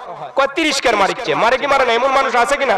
দান নিতে গেছে আবার বাজান রে, গরিব সাহাবীর কাছে গেছেন। গরিব সাহাবী আবার আল্লাহর রাসূল পয়গম্বরের কাছে গেছে। গরিব সাহাবীকে আবার বলেছে ওসমানের কাছে যাও। ওসমান রাদিয়াল্লাহু তাআলা আনহু দেখেন যে কি করতেছে, বালিশ ছিঁড়ে গেছে, বালিশের তুলোগুলো বাইর হয়ে যাচ্ছে, ওই তুলোগুলো সেলাই করে করে ভিতরে নিচ্ছে, ভিতরে যাচ্ছে। এখন ওইভাবে তিরস্কার করলেন। নারায়ে তাকবীর। ছোট জঙ্গলেও বড় বাঘ আছে। সুবহানাল্লাহ বলেন। সুবহানাল্লাহ বলেন। সম্মানিত আমার সভাপতি সাহেব আছেন, মাহফিলের জন্য নয়, সভাপতি সাহেব আলহাজ আমার শ্রদ্ধেয় বড় ভাই হযরত আসাদকে চুম্বন দিয়েছে, জান্নাতের পাথর হযরত আসাদে আছে। ভাইও মসজিদের জন্য দান করবেন, বাবু মিয়া ভাই, বলেন সুবহানাল্লাহ। জনাব অতিথি শফিকুল ইসলাম ভাই আমাদের চেয়ারম্যান, আমাদের মহব্বতের মানুষ, সেও দান করবেন। সুবহানাল্লাহ বলেন। আশ্বাস দিছে দিবে। আবার একবারে তরুণ উদীয়মান যেগুলো আছে মানে অতিথি, এনারা দানের হাত বেশি, আলহামদুলিল্লাহ এরাও কিছু দিবে। জিয়াউর রহমান ভাই, সিরাজুল ইসলাম ভাই দিবে। এখন আমার সামনে যেগুলো ভাইরা আছেন তারা মহব্বতে দিতে পারবেন না, দিতে পারবেন না। কে কে আছেন? না 1000 টাকা কে দান করলেন? জাকিরুল ভাই, তার বোনটা বাইরে আছে, আল্লাহ তার জন্য নেক হাত দারাজ করুক, বলেন আমিন। 1000 টাকা করলো দান, বলেন আমিন। বাজান রে, ওসমানের কাছে গরিব সাহাবী আবারও গেছেন, যা দেখে জামাতে তালি দেওয়া, জামাতে সেলাই করতেছে। মা বোনরা পর্দার অন্তরালে আছেন, মা বোনরা আপনারা নিজেরাই কালেকশন করে এখানে ছেড়ে দেন, এই কালেকশন মসজিদের কাজেই লাগবে ইনশাআল্লাহ। মা বোনরা দিবে, দান করবে। তে গরিব সাহাবীর কাছে গেছে, নারায়ণ তাকবীর, একটা ছোট মাসুম সোনামণি 500 টাকা, বলেন আমিন। আল্লাহ তার দান কবুল করো। কোটি টাকার মানুষ দেখো, কোটি টাকার মানুষ দেখো, অভাব হয় না দূর, গরিব ঘুমায় আরামেতে মনটা বাহাদুর। ফেরাউনের লাশটা দেখো মিশর জাদু ঘরে, খায় না মাছি পোকা মাকড় সবাই ঘৃণা করে, ঠিক কিনা? উঁচু জমিন থেকে পানি নিচু জমিনে যায়, তেমনি খোদার রহমত আসে নম্রতার হৃদয়। ভোগ বিলাসের গাড়ি বাড়ি পরে রবে সব, থাকতে সময় স্মরণ করো আল্লাহ মোদের রব। নারায়ণ তাকবীর। আল্লাহ তার দান কবুল করুন। আমার আরেকজন নুরুন নবী ইসলাম কিছুদিন আগে মারা গেছেন, তার রুহের আত্মার মাগফিরাত 500 টাকা, বলেন নারায়ণ তাকবীর। আল্লাহ তার দান কবুল করেন, বলেন আমিন। আরো দান করবেন, আমি আলোচনাই করতে পারিনি, সূরা মায়েদার 35 নম্বর আয়াতের আলোচনাই করতে পারিনি, আপনারা শুনবেন। মাতা ছাড়া মজিবর চিনেন? মজিবর আজ আখেরি মোনাজাতে সবার জন্য দোয়া করব, সুবহানাল্লাহ বলেন। যারা দোয়া ছাড়া যাবেন, মাতা ছাড়া মজিবরের মতো বাড়ি যাবেন। আর দোয়া মাকুল ইবাদত। মাতা ছাড়া মজিবর কাক বলে জানেন? ওই সিরাজগঞ্জে পার হয়ে আসা পর একটা বাঁকা জায়গা আছে কিনা, ওই বাঁকা জায়গা কিছুদিন আগে একটা নীলফামারী গাড়ি অ্যাক্সিডেন্ট হয়ে গেছিল। কি হয়েছিল? নীলফামারী গাড়ি অ্যাক্সিডেন্ট হয়েছিল। ওই নীলফামারী গাড়ির মধ্যে কিছু মানুষ মারা গেছিল অ্যাক্সিডেন্টে। তার মধ্যে একজন ব্যক্তির গায়ে আছে কি সাদা শার্ট, কি আছে বলেন? রুহা বলতে হবে, সাদা শার্ট, পরনে কালো প্যান্ট, পরনে কালো প্যান্ট। তো ওই ব্যক্তি জেনকা ধারণা দিছে ওঙ্কা অন্য মজিবর, মাথা ছাড়া পড়ে আছে, ওরা মনে করছে এটাই আমাদের মজিবর, এটাই আমাদের কি মজিবর। মজিবর নিয়ে এসে দাপন হয়ে গেছে, মাটি দেওয়া হয়েছে, কাপন টাপন সব মিলে 7 দিনের দিন দোয়া, 7 দিনের দিন দোয়া। এমন সময় মজিবর মারাই যায়, মানে সিরাজগঞ্জের লোকজন নিয়ে যাও ট্রিটমেন্ট দিয়ে সারা দিছে, ওই বাড়ির দিকে আসতেছে। বাজান রে, বাড়িতে আসা দেখে সসপিনে অনেকগুলো মানুষ রান্না বাড়া করতেছে। মুজিবরের ওই মাথা সহ দেখা পর সবাই মারিছে দৌড়, সিরিয়া মারিছে দৌড়, এনা দস্যু, এনা ভূত, কি রে এটা ভূত। মুজিবরে আমরা দাপন করবো, এখন মুজিবর জিন্দা। বিবির কাছে যায়, বিবিও মারে দৌড়, তুমি আমার স্বামী হতে পারো না, কারণ তো তোমাকে দাপন করেছি। মা বাপের কাছে যায়, মা বাপু মারছে দৌড়, কি কারণ? কারণ বাবা তুই তো সন্তান হতে পারি না, তো কয়দিন আগেই না দাপন করলাম। বাজান রে, বুঝাইতে চাই ওই বেচারার যদি মাথা থাকতো তাহলে সবাই চিনাই দাপন কাপন করতো, ঠিক কিনা বলেন? আর যারা দোয়া ছাড়া যাবেন এরা মাথা ছাড়া মজিবর হয় বাড়ির দিকে যাবেন, ঠিক কিনা বলেন? এই জন্য আর দোয়াও মাকুল ইবাদত, বলেন এই জন্য দোয়া করবো। নারায়ণ তাকবীর। আমার এক ভাই খুরসা টাকা থেকে শুরু করেন সব টাকা মিলে আছেন, নিজের পকেটে সব দিলেন, বলেন আমিন। এ আল্লাহ, আজ এখানে তো অনেক মানুষ আছেন, আপনাদের কাছে কিচ্ছু চাই না, এই মসজিদের দিকে তাকায়, জান্নাতের বাড়ি নিতে চাই না, জান্নাতের বাগান নিতে চাই না, জান্নাতের বাড়ি নিতে চাই না, চাই কি চাই না, চাই কি চাই না? কে এক বস্তা সিমেন্ট দিবেন এমন ব্যক্তি আছেন? 10 জন ব্যক্তি চাই। আশারা ও মুবাশশিরা 10 জন সাহাবীদের সঙ্গে তার নাম বলবো, সুবহানাল্লাহ বলেন, যারা জান্নাতের মেহমান। এক বস্তা করে সিমেন্ট কে কে আছেন? কে কে আছেন? এক বস্তা সিমেন্ট দিবেন মাত্র 550 টাকা, 550 টাকা। আপনি 500 টাকা দিলেই হবে, এক বস্তা সিমেন্ট দিবেন এমন একজন। নারায়ণ আমার এক ভাই, নামটা লিখে নেন। নামটা কি? এই যুব সমাজরা নামটা লিখে নাও। কি নাম? কি নাম? রেজা ভাই। এক বস্তা সিমেন্ট আল্লাহ কবুল করেন, বলেন আমিন। একজন হলেন, আল্লাহ আবু বকরের মতো জান্নাতি কবুল করে নেন। নারায়ে তাকবীর। আমার আরেক ভাই এক বস্তা সিমেন্ট, বলেন নারায়ে তাকবীর। হযরত ওমরের মতো কবুল করলেন, বলেন আমিন। আল্লাহ তার দান কবুল করলেন। আরেকজন দেখি, নারায়ে তাকবীর। একসঙ্গে তিনজন হাত তুলেছে, চারজন, বলেন নারায়ে তাকবীর। নামগুলো লিখলেন, নামগুলো লিখলেন। এখানে কি কমিটির লোকজন আসেন, কিছু দানও লিবেন না, আপনারা কিছুই করবেন না, একজনের উপর দিয়েছেন, একটু লেখাও লিবেন না। মসজিদের কমিটির লোকজন আছে আছে আছে, ও কিচ্ছু লিবি না বাজান, বুঝতে পারিছি। ও এগুলো তো হয় না, একক ভাবে চালাচ্ছে। আপনারা নামগুলো লিখলেন, দান ডালেন, আমরা কালেকশন করে দিই। আপনারা মসজিদের জন্য কিছু নিবেন না, মা বোনরা কালেকশন করতেছে, আপনারা একটু এসে বসেন, বসে একটু দুইটা কথা লিখলেন। আমার 7 জন 8 জন ভাই হয়েছে, আর একজন আছেন এক বস্তা করে সিমেন্ট দিবেন, সিমেন্ট দিবেন, নাম লিখে নেন, নামের অ্যাড্রেসটা লিখে নেন। কে কে আছেন? আর আছেন? আর আছে কে? আর আছেন বাজান? আর কেউ আছে? আমি তার জন্য আশারা মুবাশশিরার জন্য দোয়া করব, যে ভাইরা দিবেন। আর যাই হোক, সর্বোপরি কথা, সূরাতুল মায়েদার 35 নম্বর আয়াতে কারিমা তেলাওয়াত করেছি। তেলাওয়াতের মধ্যে আল্লাহ পাক বলেন, ইয়া আইয়ুহাল্লাযীনা আমানুত্তাকুল্লাহ, হে ঈমানদারেরা তোমরা আল্লাহকেই ভয় করো। কাকে ভয় করো? অবতাগু ইলাইহিল ওসিলা, ওসিলা তালাশ করো। কি করেন? ওসিলা তালাশ করো। ওয়াজাহিদু ফি সাবিলি, আল্লাহর নৈকট্য অর্জন করে, আল্লাহর রাস্তায় জিহাদ করো। লাআল্লাকুম তুফলিহুন, তাহলে আপনি আমি সফল কামিয়াব হব। সুবহানাল্লাহ বলেন। আল্লাহকে ভয় কেমন? একজন ব্যক্তি 99টা খুন করেছেন। কয়টা? বলেন কয়টা? মানুষ খুন করা জঘন্য অপরাধ। জঘন্য অপরাধ। ওয়াজ শুনবেন, একটু ওয়াজ করি। একবারে এক ব্যক্তি আমাকে প্রশ্ন করেছিলেন মাহফিলের মধ্যে, হুজুর বলেন তো ফেরাউনের নানির নাম কি? বলেন তো ফেরাউনের নামের নাম জানার দরকার। সে তো অভিশপ্ত প্রাণী, ঠিক কিনা? অভিশাপ না? আর এখনো মশামাছি খায়। যেমন প্রশ্ন তেমন উত্তর আছে কি নাই? ওর জানার প্রয়োজন ছিল আমাদের নবী মুহাম্মদুর রাসূলুল্লাহ সাল্লাল্লাহু আলাইহি সাল্লামের পিতার নাম কি? এই যুবকরা, বলো বাজান, আমাদের নবীর পিতার নামটা কি? আব্দুল্লাহ। আওয়াজ করে বলেন আব্দুল্লাহ। মায়ের নাম আমিনা। মায়ের নাম আমিনা। জানলেও সব। ও জিজ্ঞেস করেছে ফেরাউনের নানির নামটা কি? ফেরাউনের নানির নাম জানার দরকার আছে? বলেন তো। যেমন প্রশ্ন তেমন উত্তর আছে কি নাই? আছে কি নাই? বললেন হুজুর আপনি বলেন তো, মা বোনেরা যখন চুলা ধরায়, আগুন কোন জায়গায় যায়?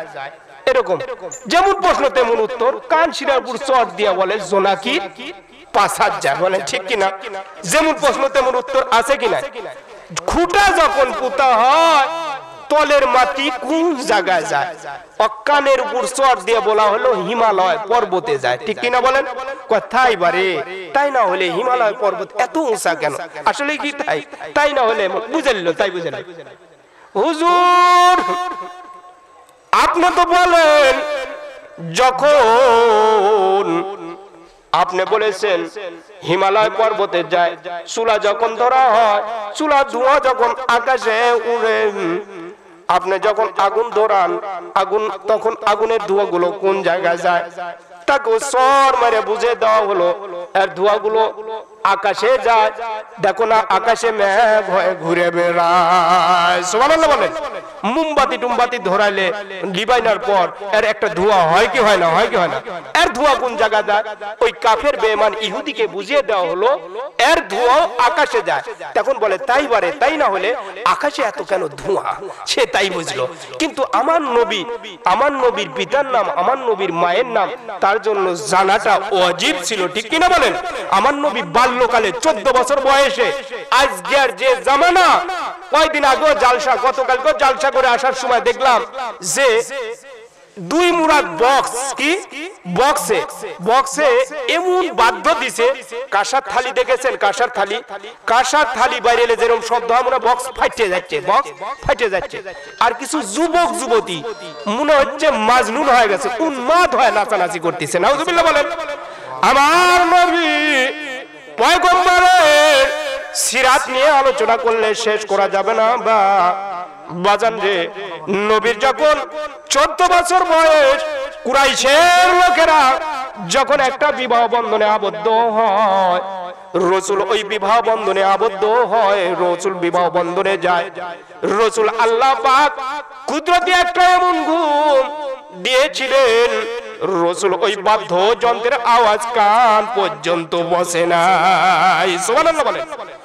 রাসূল পয়গম্বর এমন আদর্শবান নবী, 25 বছর বয়সে যখন কাবার ঘরে যখন তশরুফ আসে, কাবার ঘরটা সংস্কার করা লাগবে, কুরাইশের কিছু নেতারা কাবার ঘর সংস্কার করবে, এমন সময় রাসূলকে ডাকা হলো, হে আব্দুল্লাহ ছেলে মুহাম্মদ, তোমার বংশের কত বান্দারা দেখো এই কাবা ঘরটা সংস্কার করার জন্য কাজ করতেছে, তুমিও যদি কাজ করবার চাও, এরা তো পরনের লুঙ্গিটা খুইলা মাথায় পেছে পেছে গুলো পাহাড় থেকে পাথরগুলো নিয়ে সে কাবার ঘর সংস্কার করতেছে।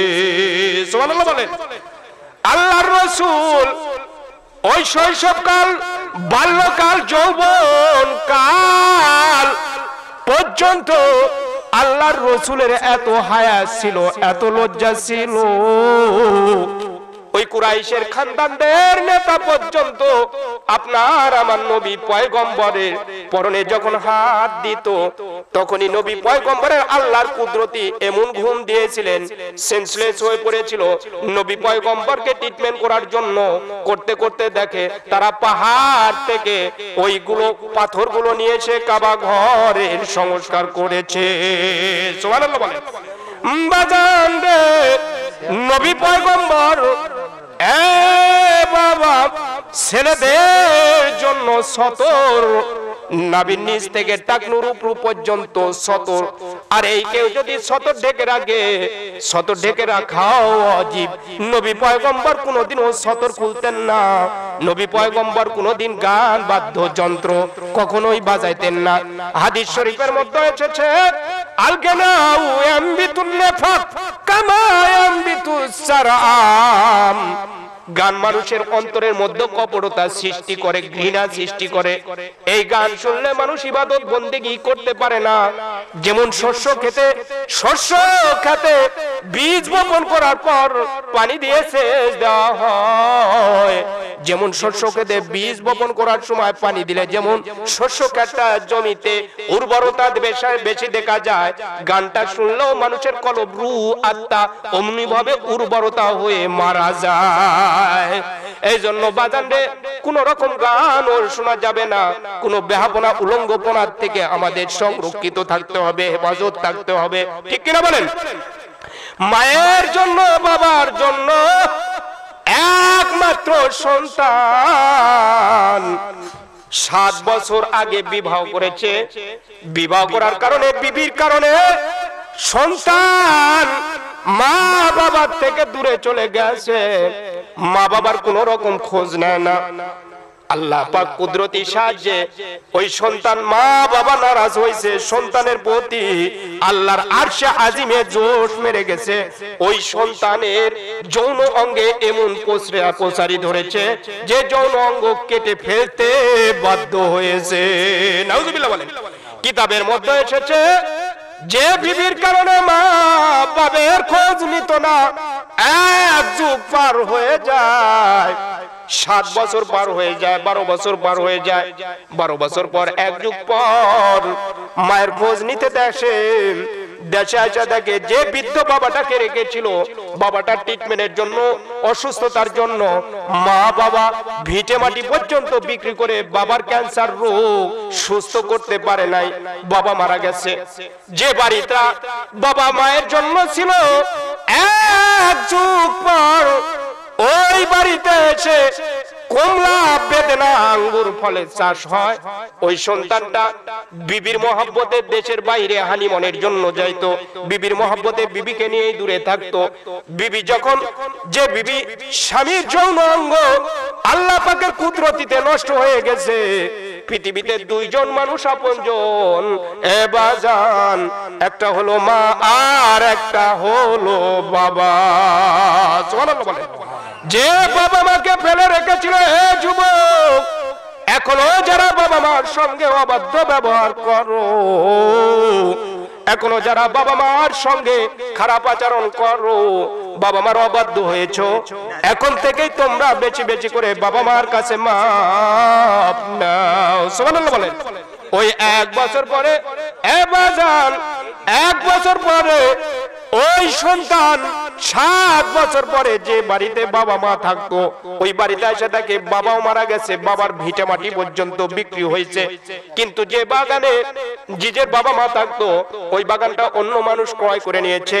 কিন্তু ক্রয় করে নিয়ে ওই বাগানে চাষ আবাদ হয়। ওই চাষ আবাদ বাগানের একজন রাখাল বলতেছে, এই বাড়ির একজন একমাত্র সন্তান ছিল বিবির মহব্বতে, সে বাড়ি থেকে মা বাপ থেকে দূরে চলে গেছে। ওই সন্তানটা যদি আমি পাইতাম, রাখাল বলতেছে, আমি নিজ হাতে এই বাগানে ছুরি দিয়ে যে সমস্ত আঙ্গিনা সাফ করতাম তার গোরদানটা কর্তন করে দিতাম। এই কষ্ট নিয়ে ওই সন্তান আর দিনের বেলায় মায়ের কাছে যায় না, রাতের অন্ধকারে মায়ের কাছে যাবে। মাও চিন্তা করতেছে, আহারে যার সঙ্গে আমার পর্দা পরশ, এলাকাবাসী গ্রামবাসী তার বাবাকে দাফন কাফন করেছে, কিন্তু আমি আমার একমাত্র সন্তান আছে, সে বিবির মহব্বতে বিবিকে নিয়ে ভিন দেশে বা কার্যক্রম করে ভিন দেশেই থাকে। কিন্তু আল্লাহ যাদের প্রতি পর্দা পরশ করে দিছে, সে যদি কবরে নামে, আল্লাহ তুমি কি ওইখান থেকে দেখে ঠিক থাকতে পারবে না? আমার সন্তানটা হলো পর্দার সহিত আমি মাকে কবরে রাখতে পারবে। সুবহানাল্লাহ বলেন। মা সন্তানের মহব্বতে, মা সন্তানের কোনো কামাই রোজগার করতে চায় না, শুধুমাত্র কেবলমাত্র আল্লাহর কাছে ফরিয়াদ করতো, মালিক রে আমার সন্তানটা অন্তত হইলেও আমার বাড়িতে যদি আসতো, আর আমার শেষ নিঃশ্বাসে মৃত্যুর মুহূর্তে আমার কবরে যদি আমার সন্তানটাই নেমে কবরটা দিত, আমার সন্তানের মাটিটা এক মুষ্টি কামনা করি। সুবহানাল্লাহ বলেন। ওই সন্তান রাতের অন্ধকারে ওই মায়ের কাছে গেছে বাজান, মায়ের কাছে যায়, মা সন্তানের মহব্বতে কাঁদতে কাঁদতে বৃদ্ধ মায়ের চোখ গেছে অন্ধা হয়। সুবহানাল্লাহ বলেন। মা সন্তানের চেহারা দেখতে পায় না। 1 যুগ পরে যে বিবির মহব্বত ভালোবাসা নিয়ে থাকতো, বিবিও তাকে প্রত্যাখ্যান করছে। যখন মায়ের কাছে আসছে, মায়ের কাছে আসার পর মা বলে ডাক দিয়েছে, মা তখন বলে, বাবা আয় আয়, ওই ছোটবেলার ওই আদরের চুম্বন দিয়ে আমি তোকে বরণ করতে চাই। সুবহানাল্লাহ বলেন। আল্লাহর রাসূল বলেছেন, হুমা জান্নাতুকা ওয়া নারুকা। আল্লাহর রাসূল বলেছে, তোমার মায়েদের যদি সেবা করো তোমার জান্নাত, না হয় তোমার স্থান হবে জাহান্নাম। মায়েদের সেবা করলে বাজান রে, দুনিয়াতে যাদের মা আছে আজ থেকেই মাকে নম্রতা দৃষ্টি দিয়ে, ভালোবাসার দৃষ্টি দিয়ে যুবকরা মাকে মা বলে ডাক দাও। পৃথিবীতে যত অপরাধী করো সব অপরাধ মাফ করে দে, তুমি দুনিয়াতেও কামিয়াবি আখিরাতেও কামিয়াবি আল্লাহ পাক বানিয়ে দিবে। সুবহানাল্লাহ বলেন। রব্বি বিরজার ওয়ালিদাইন, পিতামাতার সন্তুষ্টি একমাত্র আল্লাহর সন্তুষ্টির মধ্যে হয়ে থাকে। সুবহানাল্লাহ বলেন। আল্লাহর রাসূল হাদিস শরীফের মধ্যে আরো বলেন, আল জান্নাতু তাহতা আকদামিল উম্মাহাত, মায়েদের পায়ের তলে সন্তানদের জান্নাত। আম্মা জান আয়েশা সিদ্দিকা রাদিয়াল্লাহু তাআলা আনহা 2টা খেজুর 3টা খেজুর নিয়ে ইফতার করার জন্য বসে পড়ছেন। এমন সময় বাজান রে একটা সাহেল ভিক্ষুক আসে। ইফতারের পূর্ব মুহূর্তে একটা খেজুর যখন দিয়ে দেয়, পাশেই দেখেন 2টা সন্তান তার পাশে আছে। একটা খেজুর এক সন্তান দেখে না দিয়া মাঝখান দিয়া ফাঁক করে ওই খেজুরটা 2 সন্তানের হাতে দেয়। আবার যখন আম্মা জান আয়েশা সিদ্দিকা রাদিয়াল্লাহু তাআলা আনহা বলেন, ওগো আল্লাহর রাসূল পয়গম্বর, আজ কি একটা কুদরতি মায়েদের অন্তরে দেখলাম, আমার একটু দয়া হইলো, 3টা খেজুর নিয়ে ইফতারিতে বসেছি, আর একটা খেজুরটাও আমি তাকে ওই ভিক্ষুককে দিয়ে দিলাম। ভিক্ষুক আবারও যায়, ওই 2টা খেজুরের মধ্যে আর একটা খেজুর আমি দেওয়ার পর ওই খেজুরটাও নিয়ে যায়, 2 সন্তানের মধ্যে সমান ভাগে বন্টন করে দেয়। সুবহানাল্লাহ বলেন। মায়েরা ওই সন্তান 2টা বলে, মা তুমি কি খাবা না? মা বলে বাবা রে, আবার কখন খাবার পাই তোদেরকে পেট ভরে খাবার দিতে পারবো? ওরে বাবা, তোমরা খাই পেট পুষ্টি করো, তোমরা খাই পেট আহার পরিমাণ খেয়ে থাকো, তোমাদের পেট ভরলে আমি মাও পেট ভরে যায়। সুবহানাল্লাহ বলেন। বাজান রে, এই হাতে কতজন মাকে দাপন করেছি, যখনই মোনাজাত করি, যখনই দোয়া করি, মায়ের প্রতিচ্ছবিগুলো ভেসে আসে কি আসে না? আসে না? মায়ের মহব্বতে, বাবার মহব্বতে এই মসজিদটা কিয়ামত পর্যন্ত স্থানে দাঁড়িয়ে যাবে। সেদিন মসজিদটা আপনার আমার জন্য সাক্ষী হবে। সুবহানাল্লাহ বলেন। এটা কিসের মাহফিল? তাফসীরুল কোরআন মাহফিল। সুবহানাল্লাহ বলেন। সেই তাফসীরুল কোরআন মাহফিল থেকে আমরা যদি দান করি, হাসরের ময়দানে মহাশারের দিনও আল্লাহ পাক তাফসীরুল কোরআন মাহফিলে আল্লাহর রাসূল বলেছেন, আল বাইত আল মসজিদু বাইতুল্লাহ, মসজিদ কার ঘর? আল্লাহর ঘর। মাদ্রাসাতি বাইতি, মাদ্রাসা আমার ঘর। তাহলে কার ঘরে দান করতেছি? কারা কারা এখনো কিছু দান করতে চান বাজান, একটু খুশি খুশি নিয়েতে একটু হাত তুলেন। আমি আপনাদের হাত দেখে আল্লাহর কাছে মোনাজাত করে দেব, আল্লাহ তার নেক হায়াত দারাজ করুক। বলেন আমিন। পৃথিবীতে মানুষ নেক হায়াতের কামনাটাই বেশি করে, কোন মানুষ মরতে সহজে চায় না, চায়। এই জন্য আমরা নেক হায়াতের জন্য দোয়া করব। কারণ নবী পয়গম্বর এই মাসে অসুস্থ হয়েছেন, এমন অসুস্থ, সফর মাসে অসুস্থ, 12 রবিউল আউয়াল মাসে নবী পয়গম্বর দুনিয়া থেকে বিদায় নিয়েছে। সুবহানাল্লাহ বলেন।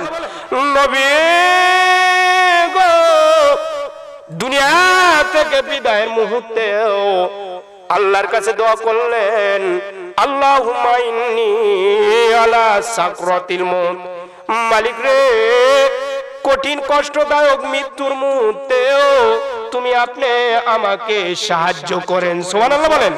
রাসূল যে জায়গায় মৃত্যুর সময় বলছে, আল্লাহ আপনি আমাকে মদদ করেন, আল্লাহর রাসূল শেষ নিঃশ্বাসের সময় রাসূল পয়গম্বর জবান দিয়ে বলেছে, আল্লাহুম্মা বির রফিকিল আলাম, হে পয়গম্বর, আল্লাহ গো, আপনি আমার বড় মহামান্বিত দোস্ত বন্ধু, আপনি ছাড়া কেউ ভালো নয়। সুবহানাল্লাহ বলেন। পয়গম্বর ইদ্রিস আলাইহিস সালাম, কি ইদ্রিস আলাইহিস সালাম, উনার সঙ্গে আজরাইল, কি নি আজরাইল, আজরাইল মানুষের জান কবজ করেন না বাঁচায় দেয়? বাঁচায় দেয় নাকি? জান কবজ করে না? আমরা গজল বাই করছি, এবারের মতো ফিরে যাও রে আজরাইল, মিনতি করিয়া কই তো মারে। আজরাইল ফিরে যাবে। ইজা জা আজালুহুম, আল্লাহু আকবার বলেন।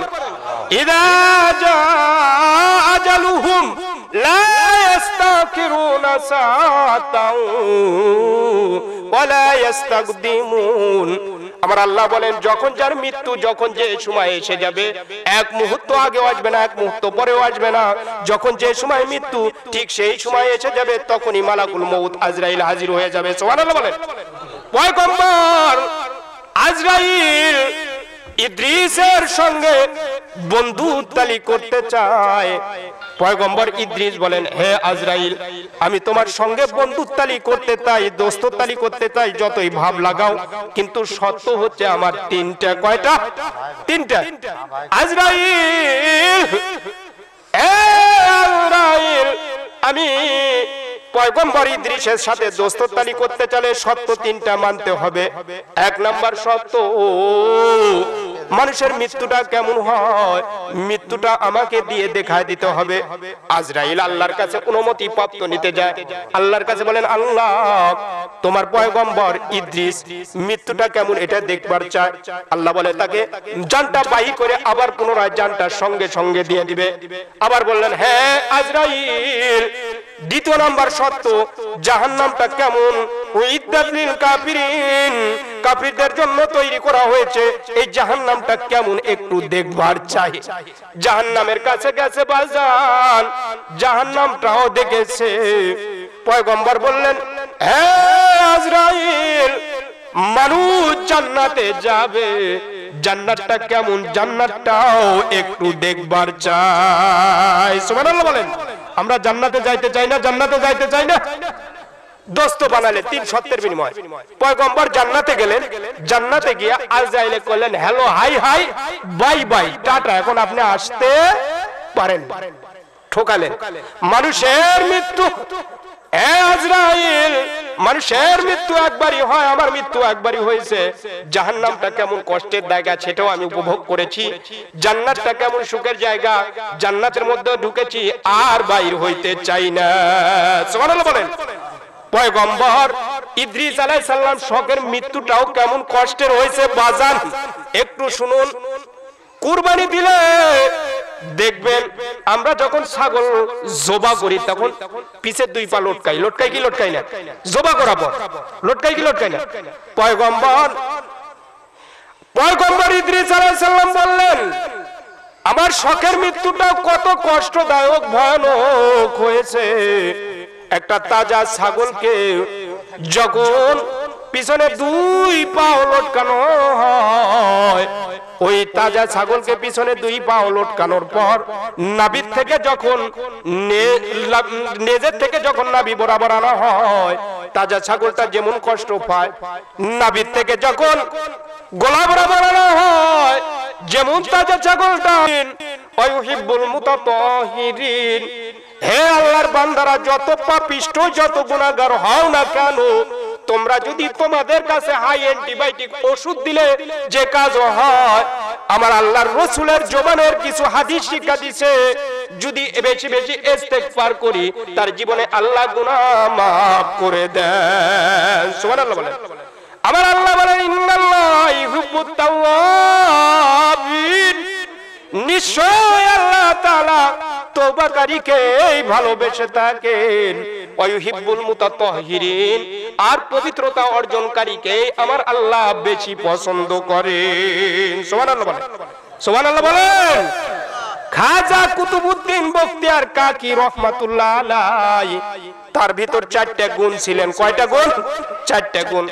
তার ভিতর 4টা গুণের মধ্যে 1 নাম্বার গুণ, জিন্দেগিতে তাকবীরে উলা ছাড়া নামাজ পড়তেন না। সুবহানাল্লাহ বলেন। তাকবীরে উলা কাকে আমরা অনেকেই বুঝি না। বুঝি তাকবীরে উলা কি বুঝেন? যখন ইমাম সাহেব আল্লাহু আকবার বলে দাঁড়িয়ে যাবে, কিছু মুসল্লি আছে সঙ্গে সঙ্গে ইমামের পিছনে জামাতে নামাজ পড়ার নামই হচ্ছে তাকবীরে উলা। সুবহানাল্লাহ বলেন। 40 বছরের মধ্যে খাজা কুতুবউদ্দিন বখতিয়ার কাকি রহমাতুল্লাহ আলাইহি একদিনও জামাত ছাড়া নামাজ পড়তেন না, তাকবীরে উলা ছাড়া নামাজ পড়তেন না। সুবহানাল্লাহ বলেন। খাজা কুতুবউদ্দিন বখতিয়ার কাকি রহমাতুল্লাহ আলাইহি এমন একটা আমল ছিলেন, জিন্দেগিতে তাহাজ্জুদের নামাজ কাজা হতেন না। সুবহানাল্লাহ বলেন। খাজা কুতুবউদ্দিন বখতিয়ার কাকি রহমাতুল্লাহ আলাইহি এমন একটা আমল ছিলেন, জিন্দেগিতেও আসরের সুন্নত নামাজ পর্যন্ত কাজা হতেন না। সুবহানাল্লাহ বলেন। খাজা কুতুবউদ্দিন বখতিয়ার কাকি রহমাতুল্লাহ আলাইহি নজরে ফুজাত বেগানা কোনো পরনারীর দিকে তাকলে কখনো গুনার দৃষ্টিতে তাকাইতেন না। খাজা কুতুবউদ্দিন বখতিয়ার কাকি মৃত্যুর পূর্ব মুহূর্তে ওসিয়ত করলেন বাজার বে। সুবহানাল্লাহ বলেন। আর যদি এই 4 গুণে গুণান্বিত কোনো মানুষ যদি না থাকে, তাহলে আমাকে বিনা জানাজায় বিনা দাফনে কুকুরের মতো এমনি এমনি মাটি দিয়ে দিবেন। সুবহানাল্লাহ বলেন। দিল্লির শানদার জানাজা ওলামায়ে হিন্দ কা শানদের মাজির কিতাবের মধ্যে এই ওয়াকিয়াটা লেখেন, দিল্লি শানদার জানাজা। বাজান রে, কয়দিন আগে কিছু জানাজার দৃশ্য দেখে অনুমান করা যায় বাংলার বাগ, বাংলার জিন্দা ওলি শাহ সুলতান রহমাতুল্লাহ আলাইহি দেখেছেন এখানে শুয়ে আছে। বাংলার জিন্দা বাগ ফজলুল হক আমিনী রহমাতুল্লাহ আলাইহির জানাজার দৃশ্য আমরা দেখেছি। খতিব ওবায়দুল হক সাহেবের জানাজার দৃশ্য দেখেছি, কত মানুষ, ঠিক কিনা? আল্লামা আজিজুল হক সাহেবের জানাজার দৃশ্য দেখেছি। মরহুম চরমনায়ের পীর সাহেবের জানাজার দৃশ্য দেখেছি। হাজার হাজার মানুষ। আল্লামা সাইদি রহমাতুল্লাহ আলাইহির ছেলে কয়দিন আগে জানাজা হলো না?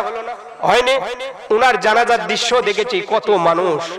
ওই জানাজার দৃশ্যতে মানুষের ঢলে আরশের আজিমের ম্যাপ পর্যন্ত কান্দে দিয়ে বারিশ বর্ষণ করেছে।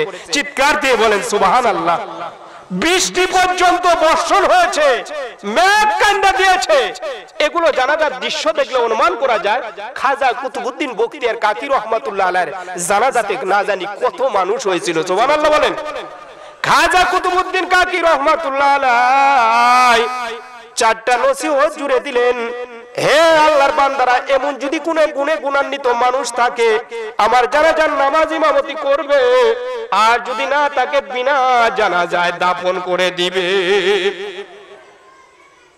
দিল্লির প্রেসিডেন্ট, দিল্লির সুলতান শায়েখ সুলতান শামসুদ্দিন আলতামাস রহমাতুল্লাহ আলাইহি পিছন থেকে সারির মধ্য থেকে পিছনের লাইন থেকে হাত তুললেন, কারণ খাজা কুতুবউদ্দিন বখতিয়ার কাকির সন্তানরা পর্যন্ত কি হয়ে গেছে, এর জানাজার সামনে খাটনির সামনে আসতেছে না, কোন মানুষ আসতেছে না। আলেম ওলামা নিজে নিজের আমলের দিকে মুতালা শুরু করলেন। বাজান, আমরা অনেকেই আছি ফরজ নামাজ তরক নিজের থেকেই হয়ে যায়, যায় কি যায় না?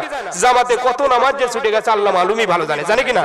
আর সত্যই জুড়ে দিলেন কি, যার 5 ওয়াক্ত নামাজ জিন্দেগিতেও তরক হয়নি, তাকবীরে উলা সুবহানাল্লাহ বলেন। জানাজার নামাজ কার যার জীবনে কোনোদিন তাহাজ্জুদের নামাজ পর্যন্ত কাজা হয়নি, সুবহানাল্লাহ বলেন। আসরের 4 রাকাত সুন্নাত পর্যন্ত কাজা হয়নি, যার জিন্দেগিতে কোনো বেগানা নারীর প্রতি নজর পর্যন্ত পড়েনি, এমন যদি ব্যক্তি হয় সেই যেন আমার জানাজার নামাজ পড়ে, না হলে বিনা জানাজায় দাফন করুক। এমন ব্যক্তি হলে আমাদের জানাজাকে করতে পারবি বাজান? 210 গ্রামের মধ্যে এই বাংলাদেশের মধ্যে খুঁজে পাওয়া কষ্ট হয়ে যাবে, ঠিক কিনা বলে? একজন আম মানুষ সে পিছন থেকে পিছন সারির থেকে হাত তুলে বললেন, ওগো আল্লাহর ওলি, আপনার জিন্দেগির আমলগুলো গোপন রেখে আপনি দুনিয়া থেকে চলে যাইতেছেন। যেদিন হাসরের ময়দানে মহাশরে আল্লাহর ওলি বলে আপনাকে বিবেচিত করবে, জান্নাতের সামনের দিকে যেতে থাকবেন, সেদিন শামসুদ্দিন আলতামাস রহমাতুল্লাহ আলাইহিকে পিছে রেখে যায় না। সুবহানাল্লাহ বলেন। দিল্লির গভর্নর, দিল্লির প্রেসিডেন্ট একজন সাধারণ মানুষ, তার মধ্যে যদি এই গুণ থাকে, আজ আমরা অনেকেই ইচ্ছে করে নামাজ পড়ি না, ঠিক কিনা? আরো কিছু ফকির পাকা তৈরি হচ্ছে, আগে করো রে মোনাখেরের কাজ, ধ্যান যুগে হয় দিনের নামাজ, ও তোমার পাঞ্জে গানা, নামাজ পড়া লাগবে না। কোরআন হলো 90 পারা, শরীয়তে মানে না, শরীয়তের মাওলানা হলো কানা কানা, ইমাম শুধু নামাজ পড়ায়, নিজের নামাজ পড়ে না। নাউজুবিল্লাহ বলেন। এমন ভণ্ডর আবির্ভাব হচ্ছে কি হয়নি? ওর গায়ের কাজ দিয়ে যাওয়া জানা, মনে হয় চামচিকে মরিছে, কি মরিছে? সিকিয়া মরিছে, ঠিক কিনা? কতদিন হলে জোটারু মুসারু সাইজে আছে। আল্লাহর রাসূল বলেছেন কি, আল্লাহর রাসূল বলেছেন যে আসসালাতুল মিফতাহুল জান্নাহ, নামাজ বেহেশতের চাবি। নামাজ ছাড়াও বলে ওরা জান্নাতে যাবে, ঠিক কিনা? জান্নাত কি ওরে হাতে? জান্নাত কি মুয়া? মান তারাকা সালাতান মুতাআম্মিদান ফাকাদ কাফার। রাসূল বলেছেন যে ইচ্ছাকৃতভাবে স্বেচ্ছায় বিনা উযরে একটি নামাজ তরক করলো, সে কুফরি করলো, কুফরি করার কারণে বিনা হিসেবে জাহান্নামী হয়ে যাবে। বলেন নাউযুবিল্লাহি মিন যালিক। আর ওরা নামাজ না পড়েও জান্নাতে যাবে। ওরা নামাজ না পড়লেও কি জান্নাতে যাওয়ার আশা রাখে। আল্লাহর রাসূল পয়গম্বর কোন হাদিসে নামাজ ছাড়া কোথাও বলেন নাই। বলেছে কোরআনে 82 জায়গায়, কোরআনে 82 জায়গায় নামাজ পড়তে বলছেন আল্লাহ। রমজান মাসে নাজিল হইলেন কোরআন খানা, আমরা নামাজও পড়লাম না, রোজাও করলাম না। নামাজ রোজা ছাড়া আল্লাহর জান্নাত পাবা না। সবচেয়ে বেশি ইবাদতের কথা কোরআনের মধ্যে বলেছে 82 জায়গায়, as-সালাত as-সালাত, নামাজ, as-সালাত as-সালাত। ইন্নামাল মুমিনুনা আল্লাযীনা ইযা যুকিরাল্লাহু ওয়াজিলাত কুলুবুহুম। যারা মুমিন যারা হবে তাদের অন্তরে আল্লাহর ভয়ে মসজিদ পর্যন্ত কেঁপে কম্পন সৃষ্টি হয়। আল্লাহর ঘর মসজিদ পর্যন্ত আনে কি আনে না? মুমিনদের রূহ, আত্মা, মুমিনদের কলব কাঁপে আজান হলেই আল্লাহর ঘর মসজিদে আসে, ঠিক কি না? আর খাজা বাবা, বদনা বাবা, নেংটা বাবা, মাজারের পুরি থাকে, এই সমস্ত হাগা বাবা গুলার নামাজ লাগে না, ঠিক কিনা বলেন? বরকত যদি নিতে যাও বাবার গায়ে তেল দাও, নাউজুবিল্লাহ বলেন। বাবার গায়ে তেল দাও লাগবে, বাবার মাথায় তেল দাও। এরকম যদি কোনো ভণ্ড বাবা আসে, যে ভণ্ড বাবাদের স্লোগান নামাজ না পড়লেও ইমান ঠিক আছে। ভণ্ড বাবারা কত যুবক যুবতী মুরিদ বানাচ্ছে। কোরআন হাদিসে কোনো মহিলার মুরিদ হওয়ার দরকার নাই। মহিলার মুরিদ যদি হতে হয় নিজের স্বামীর কাছেই মুরিদ হবে, ঠিক কিনা? কথা বুঝে থাকলে বলেন ঠিক কিনা? এই সমস্ত ভণ্ডগুলো কত যুবক যুবতীদের ইজ্জত নষ্ট করতেছে, এদের ঈমান আমলগুলো নষ্ট করতেছে। কথা বুঝে থাকলে বলেন ঠিক কিনা? আজ বাজান এই ভণ্ডর আবির্ভাব গ্রামগঞ্জে পর্যন্ত, কিছু আম মানুষের কান পর্যন্ত গেছে। আরেকজনের বইয়ে কয় আমি তো মুরিদ বানাই দেব। নাউজুবিল্লাহ বলেন। হযরতে ইয়াস স্যার মুসলমান হলেন, আল্লাহর রাসূলের সোনার জবানে হাতে মুসলমান হলেন। লা ইলাহা ইল্লাল্লাহু মুহাম্মাদুর রাসূলুল্লাহ। ও আল্লাহর রাসূল, আমার বউটাও আপনার হাতে একটু মুসলমান হইতে চায়। সুবহানাল্লাহ বলেন।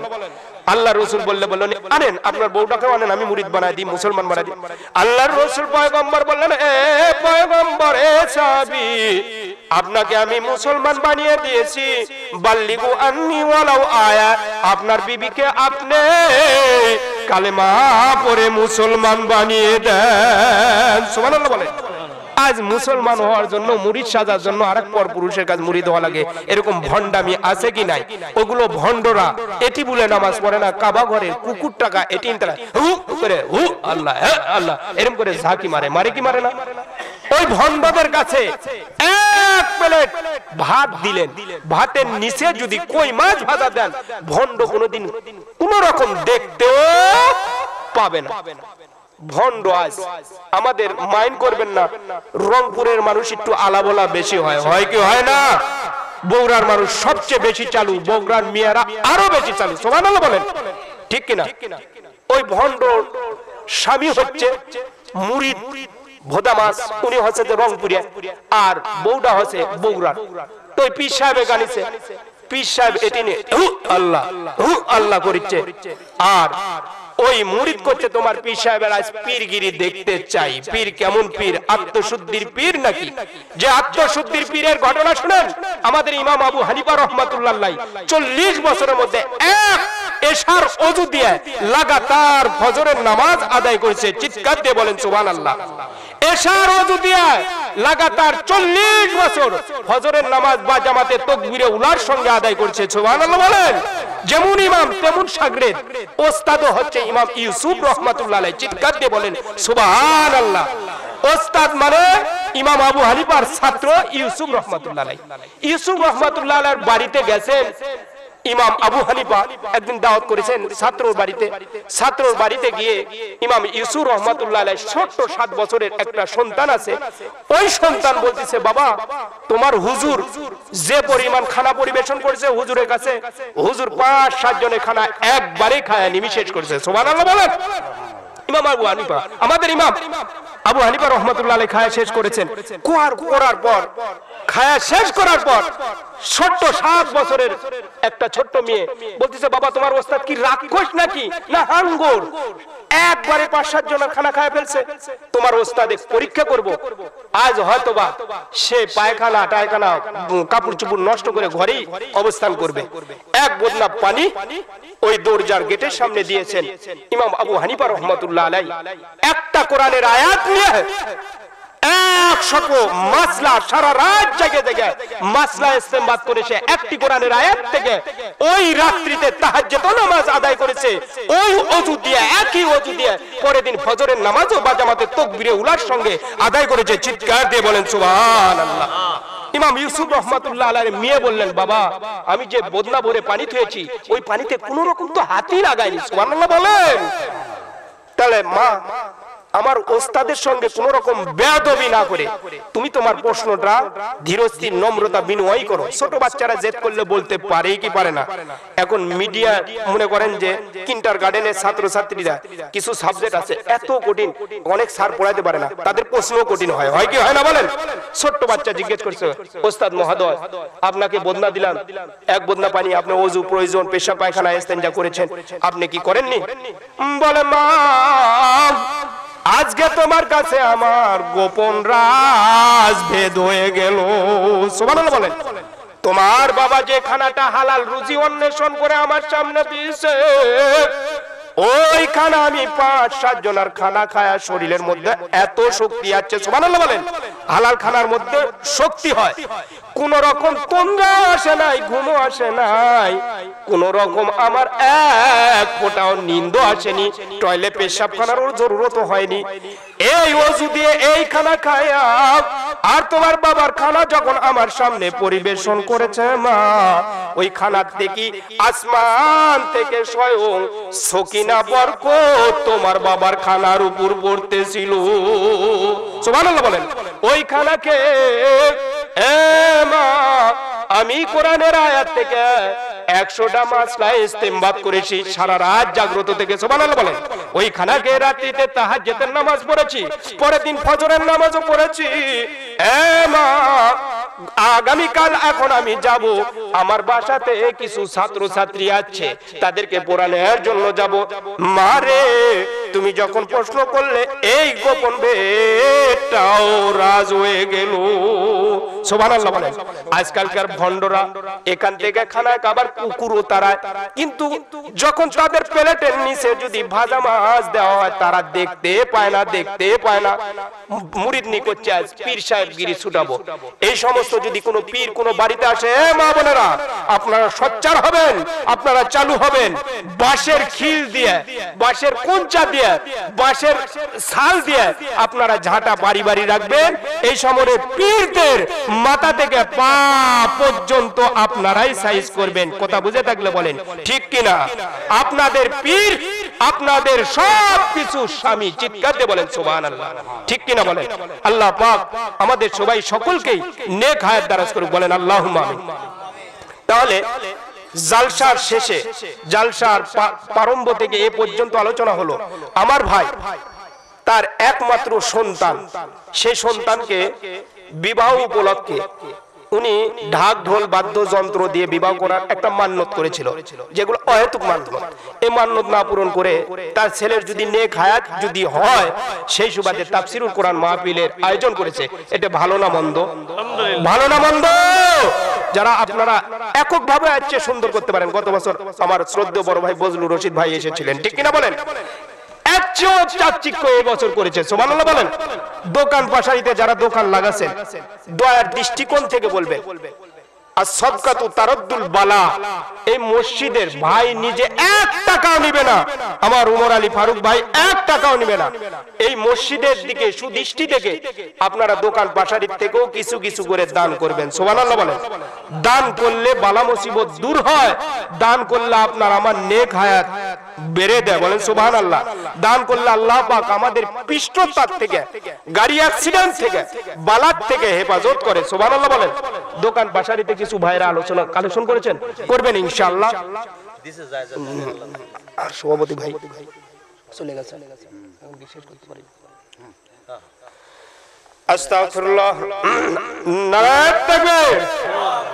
ফারুক মিয়া ভাই বক্ক কি ওভার জন্য কোদাল দুইটা দাও দান করলেন, নারায়ের বাড়ি আর দুইটা দাও দান করলেন।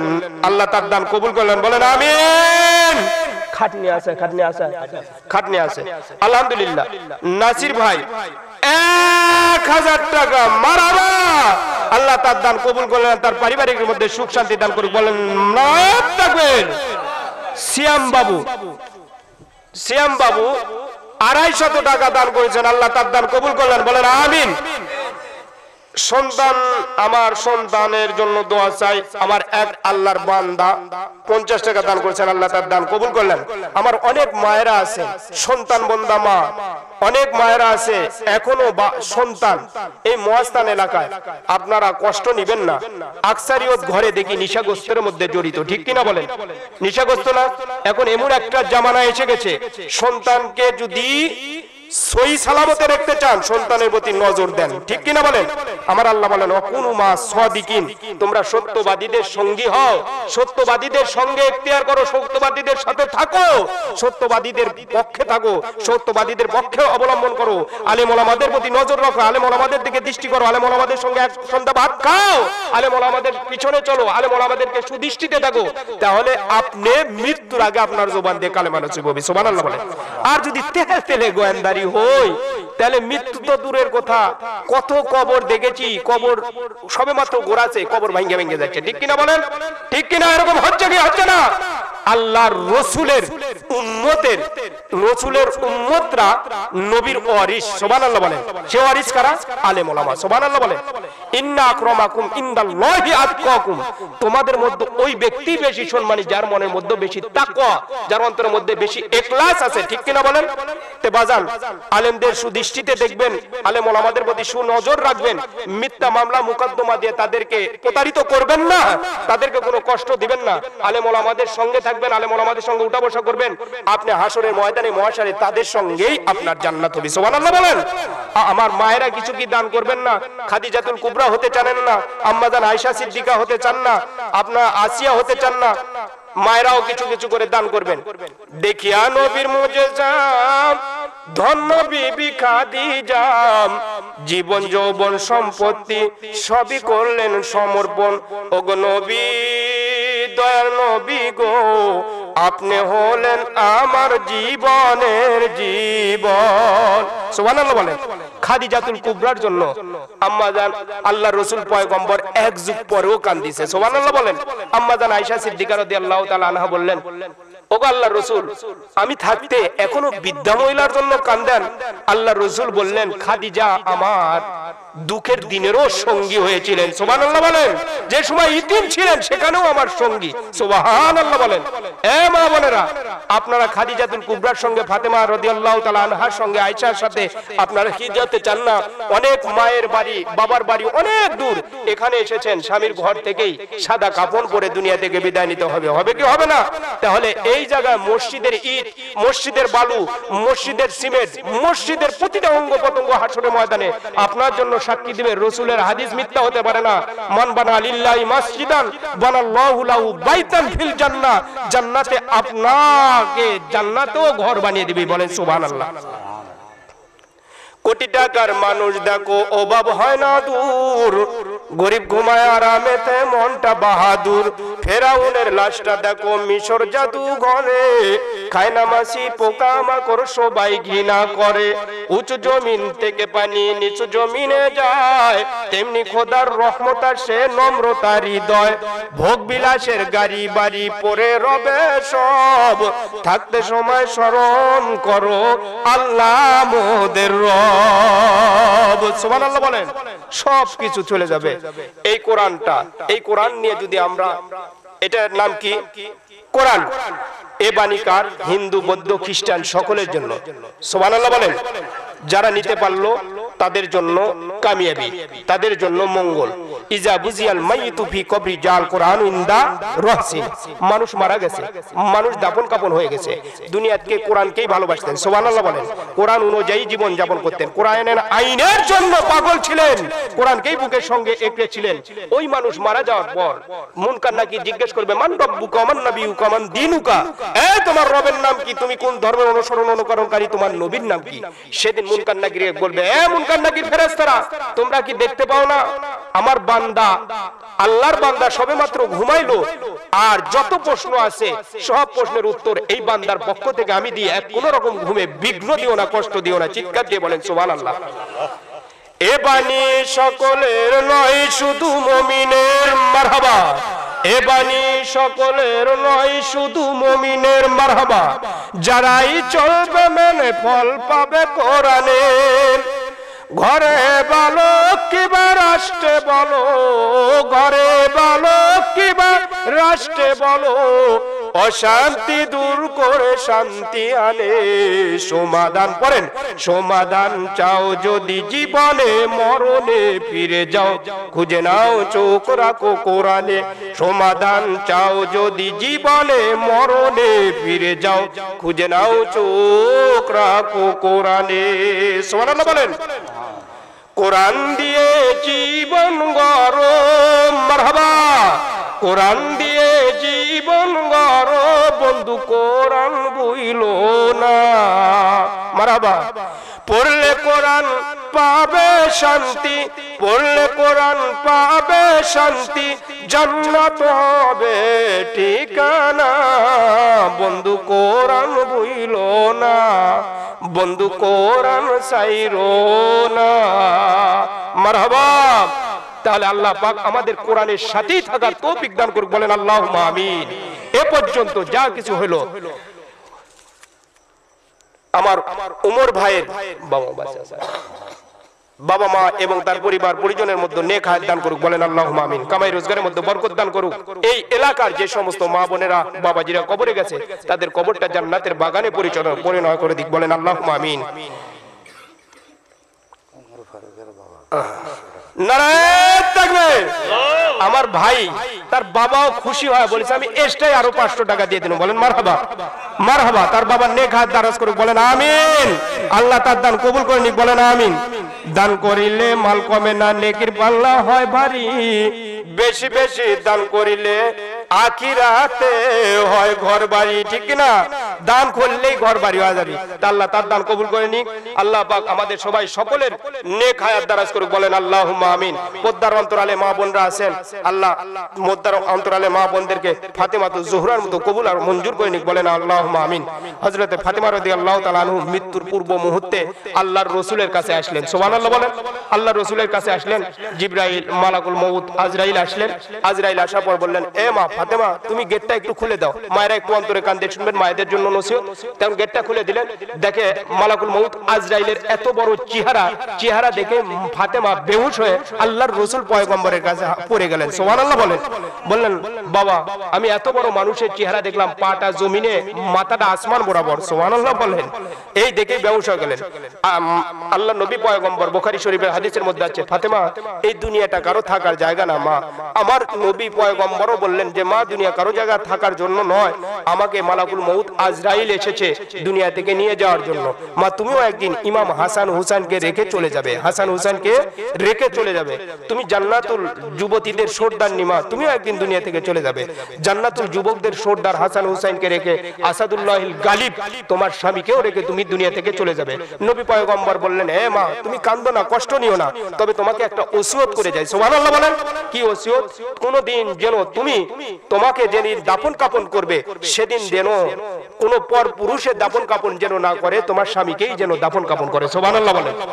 আর সেদিন নবী পয়গম্বর বললেন, আমার মৃত্যুর 6 মাস পর তোমারও মৃত্যু হবে, সুবহানাল্লাহ বলেন। সিরাতের মধ্যে এসেছে নবী পয়গম্বরের মৃত্যুর 6 মাস পর ফাতেমাতুর রাদিয়াল্লাহু তাআলা আনহারও মৃত্যু হয়েছিলেন, সুবহানাল্লাহ বলেন। নবী পয়গম্বরের কন্যাকে যখন দাফন কাফন করে, এমন সময় কবরের মাটি খনন করতে গেছেন আবু যর গেফারি। কে? আবু যর গেফারি। কবরের মাটি খনন করতে গিয়ে বললেন, এ কবরের মাটি, জানো জানো এই কবরে কে এখন শায়িত হবে, এই কবরের মধ্যে কে দাফন হবে? নবীর কন্যা ফাতেমা রাদিয়াল্লাহু তাআলা আনহা, সুবহানাল্লাহ বলেন। এ কবরের মাটি, ইমাম হাসান হুসাইনের মা জননী এখানে দাফন কাফন হবে। এ কবরের মাটি, এই কবরে আসাদুল্লাহিল গালিব আলীর বিবিকে দাফন করা হবে। এই কবরের মাটি, তুমি যদি এই ফাতেমার সঙ্গে কোন রকম বেয়াদবি করো তাহলে তোমার বিরুদ্ধে আল্লাহর আদালতে নালিশ করে দেওয়া হবে। সঙ্গে সঙ্গে কবরের মাটি জবান হয়ে গেল, সুবহানাল্লাহ বলেন। এখানে কোন নবীর কন্যার পরিচয় চলবে না, এখানে কোন ফাতেমার পরিচয় চলবে না, ইমাম হাসান হুসেনের মায়ের পরিচয় চলবে না, এখানে আসাদুল্লাহ গালিবের পরিচয় চলবে না। এখানে যে নেককার করে আসবে, সৎ কাজ করে আসবে, এই কবরটা তার জন্য জান্নাতের বাগানে পরিণত হয়ে যাবে, বলেন সুবহানাল্লাহ। আর এখানে কবরের আমল ঠিক করে যদি কবরের মধ্যে আসে, 2 পাঁজরের হাড্ডি, হাদিস শরীফের মধ্যে এসেছে, আঙ্গুলের মধ্যে আঙ্গুল গালে 2 পাঁজরের হাড্ডি একাকার হয়ে আজীবন মাটির সঙ্গে মিশে থাকতে হবে, সুবহানাল্লাহ বলেন। তাহলে দেখবেন আমার আপনার ঈমান ঠিক করেই, আমার আপনার হালাল হারাম চয়ন করেই পৃথিবী থেকে বিদায় নিয়ে শেষ নিঃশ্বাসটা ঈমানি হালতে, কালেমা শাহাদাতের হালতে মৃত্যু নিয়ে দুনিয়া থেকে বিদায় নেওয়া লাগবে, বলেন আল্লাহুম্মা আমিন। আল্লাহ আমাদের সবাইকে কবুল করুন। সবাই ইস্তেগফার করি। আর মিঠু ভাই 100 টাকা আল্লাহ তার দান কবুল করুন, বলেন আমিন। সবাই একটু ইস্তেগফার পাঠ করে আস্তাগফিরুল্লাহ রাব্বি মিন কুল্লি জামবি ওয়া আতুবু ইলাইহি ওয়া লা হাওলা ওয়া লা কুওয়াতা ইল্লা বিল্লাহিল আলিয়্যিল আযীম। লা মানজা ওয়া লা মানজা মিনাল্লাহি ইল্লা ইলাইহি, লা মানজা ওয়া লা মানজা মিনাল্লাহি ইল্লা ইলাইহি, লা মানজা ওয়া লা মানজা মিনাল্লাহি ইল্লা ইলাইহি।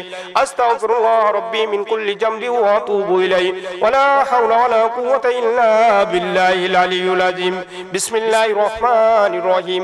কুল হুয়াল্লাহু আহাদ আল্লাহুস সামাদ লাম ইয়ালিদ ওয়া লাম ইউলাদ ওয়া লাম ইয়াকুল লাহু কুফুয়ান আহাদ। বিসমিল্লাহির রহমানির রহিম। কুল হুয়াল্লাহু আহাদ আল্লাহুস সামাদ লাম ইয়ালিদ ওয়া লাম ইউলাদ ওয়া লাম ইয়াকুল লাহু কুফুয়ান আহাদ।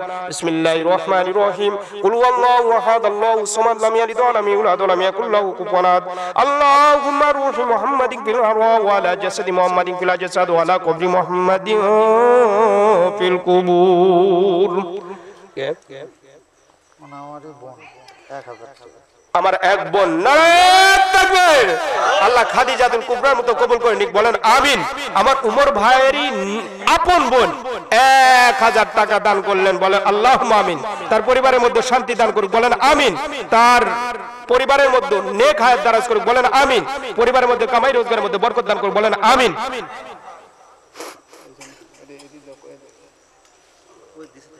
আল্লাহুম্মা আমিন।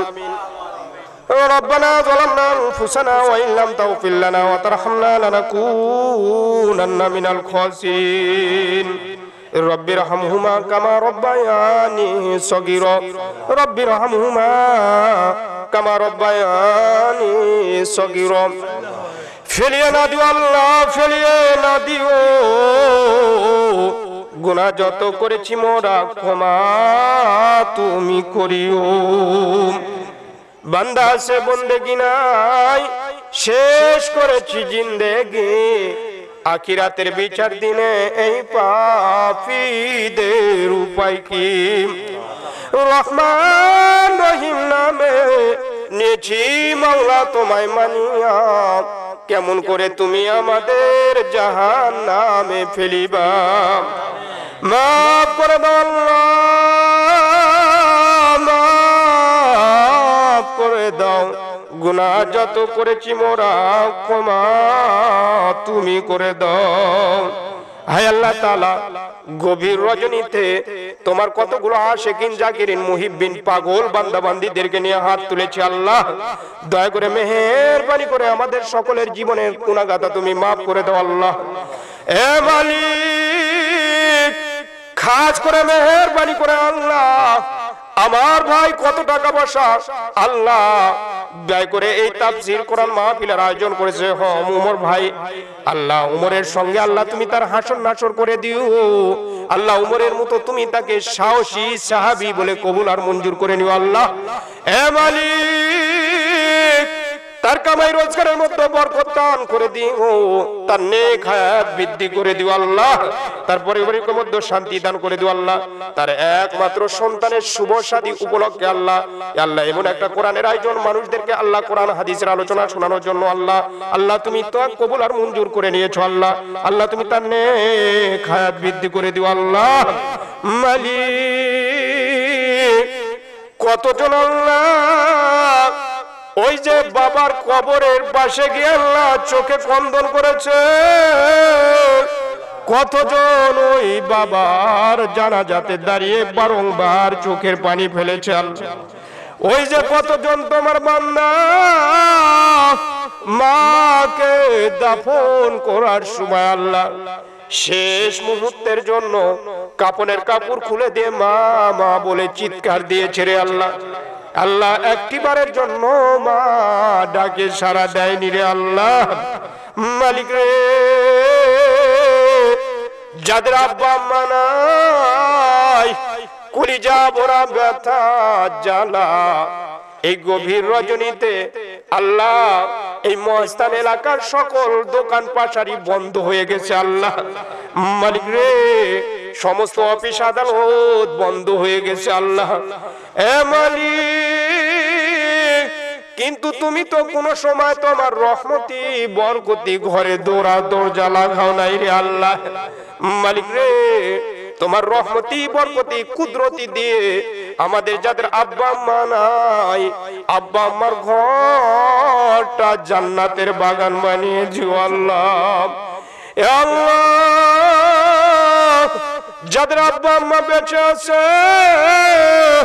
হায়াত বৃদ্ধি করে দিও আল্লাহ। বেশি বেশি করে বাবা মার জন্য নেক হায়াত কামনা করে আল্লাহ। আল্লাহ বাবা মার সেবা করার তৌফিক দান করে দিও আল্লাহ। আল্লাহ এই মাহফিলটা আল্লাহ, এই এলাকার যত মা বোনেরা যত মুরব্বীরা দুনিয়া থেকে চলে গেছে সকলের মা বোন বাবাদের আল্লাহ কবরগুলো জান্নাতের বাগানে পরিণত করে দিও আল্লাহ। এ আল্লাহ, শ্রেষ্ঠ ওলি আল্লাহ শাহ সুলতান বলকি রহমাতুল্লাহ আলাইহি এখানে আল্লাহর ওলি ঘুমিয়ে আছেন আল্লাহ। তাদের ফায়েজ বরকত গুলো আমাদের অন্তরের মধ্যে দিয়ে দিও মালিক।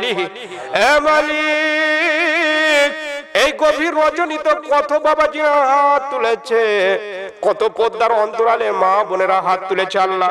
সকলের মনে নেক আশাগুলো কবুল আর মঞ্জুর করে নিও আল্লাহ। আল্লাহ, আমার মা বোনদেরকে ফাতেমার সঙ্গে কবুল করে নিও আল্লাহ। আয়েশা সিদ্দিকার সঙ্গে কবুল আর মঞ্জুর করে নিও আল্লাহ। খাদিজাতুল কুবরার সঙ্গে কবুল করে নিও আল্লাহ। আল্লাহ, বাবা মাকে ছেড়ে আল্লাহ স্বামীর ঘরে এসেছে আল্লাহ, লাল বেনারসি স্বামী শাড়ি পরে এসেছে আল্লাহ। একদিন দুনিয়া থেকে বিদায় নিবে আল্লাহ, সাদা কাপড় জড়িয়ে আল্লাহ। আল্লাহ, মা বোনদেরকে পদ্মার অন্তরালে রাখার তৌফিক দান করে দিও আল্লাহ। মা বোনদেরকে তাদের হেফাজত আবরু সহিত জীবিত থাকার তৌফিক দান করে দিও আল্লাহ। এ মালিক, জানি না কোন দিন কোন দোকানের কাফনের কাপড় আমাদের জন্য রেডি হয়ে গেছে আল্লাহ। কোন থোপের বাঁশ পেকে গেছে আল্লাহ। কখন যেন ওই মসজিদের কোনার পালকি কার বাড়ির দরজার সামনে এসে দাঁড়িয়ে যায় আল্লাহ। কিছুই জোগাড় করতে পারি নাই মালিক। 3 জায়গায় বাঁধন দিয়ে কবরে শোয়াই দিবে আল্লাহ। মাথার পাশে বোঝা যাবে বড় বড় বুলি নাই, বুকের পাশে বোঝা যাবে হাত লাড়বার সুযোগ নাই, পায়ের পাশে বোঝা যাবে লম্বা লম্বা কদম নাই, মাটির নিচে বাড়ি মোদের, মাটির নিচে ঘর। এই দুনিয়াতে আপন যারা সবই হবে পর। আপন আপন করি আমরা, আসল আপন দুজনা। এক আপন দিনের নবী, আর এক আপন তুমি মালিক রব্বানা ও রব্বে কারীম। এই মাহফিলের সভাপতি আল্লাহ তোমার ঘর হজরে বাইতুল্লাহ জিয়ারত করে এসেছে। এই মাহফিলে কতগুলো আল্লাহর বান্দারা হজ করে এসেছে আল্লাহ। ও মালিক, মৃত্যুর পূর্ব মুহূর্ত হইল তোমার ঘর হজ্জে বাইতুল্লাহ না দেখা পর্যন্ত আমাদের মৃত্যু দিও না রে আল্লাহ। তোমার নবীর রওজায়ে আতহার জিয়ারত না করা পর্যন্ত মৃত্যু দিও না আল্লাহ। মালিক, কিতাবের মধ্যে পড়েছি কোন পাক আল্লাহ আল্লাহ বোবা মানুষ পর্যন্ত হযরত আসওয়াদের গেলাপ ধরে যখন দোয়া করছে আল্লাহ, তার জবান খুলে গেছে মালিক ও রব্বে কারীম। মৃত্যুর পূর্ব মুহূর্তে হইল আমরা যারা হাত তুলেছে গভীর রজনীতে আল্লাহ, আল্লাহ দয়া করে মেহেরবানি করে তোমার ঘর হজ্জে বাইতুল্লাহ তওয়াফ করার তৌফিক দান করে দিও আল্লাহ। নবীর রওজা আতহার জিয়ারত করার তৌফিক দান করে দিও আল্লাহ। তোমার রাসূল বলেছে আল্লাহ, কেউ যদি আমার হায়াত দশায় আমাকে দেখতো আর আমার ওফাতের পর আমার রওজা আতহার জিয়ারত করলো, সেজন্য আমার হায়াত দশা দেখার মতনই আল্লাহ তার আমলনামায় সওয়াব দেওয়া হয়। বলে না আমিন। ও মালিক, তুমি কবুল আর মঞ্জুর করে নিও আল্লাহ। আল্লাহ খাস করে মেহেরবানি করে আল্লাহ আমার ভাইয়ের নেক হায়াত দারাজ করো আল্লাহ। আল্লাহ পারিবারিকের মধ্যে শান্তি দান করো আল্লাহ, অশান্তি থেকে দূর করে দিও আল্লাহ। উমর ভাইয়ের নেক হায়াত দারাজ করো। পরিশেষে আবেদন মালিক, মৃত্যুর পূর্ব মুহূর্তে আল্লাহ আমাদের কাউকে ক্যান্সার রোগে মৃত্যু দিও না আল্লাহ। কত তোমার বান্দা বান্দি আল্লাহ 3.5 হাত মানুষ, ছোট হতে হতে প্রায় 2 হাতের মতো হয়ে গেছে, ক্যান্সার হয়ে প্যারালাইসিস হয়ে আল্লাহ কত মানুষ বিছানাগত, কত মা বোনেরা, এমন মৃত্যু দিও না আল্লাহ। অকালে মৃত্যু দিও না, আকর্ষণিক মৃত্যু দিও না, পৃষ্ঠপোষকতা হয়ে মৃত্যু দিও না আল্লাহ। ইয়া আল্লাহ, আল্লাহুম্মা রযুকনি শাহাদাতান ফি সাবিলিক ওয়াজআল মাউতি বিবালাদি রাসূলি আল্লাহ মৃত্যুটা জান্নাত খোলা অবস্থায় মৃত্যু দিও আল্লাহ। জান্নাতের দিকে তাকিয়ে কালেমা পড়তে পড়তে আল্লাহ এ আল্লাহ তোমার জান্নাতের মেহমান বানিয়ে দিও। লা ইলাহা ইল্লাল্লাহু মুহাম্মাদুর রাসূলুল্লাহ সাল্লাল্লাহু আলাইহি ওয়াসাল্লাম।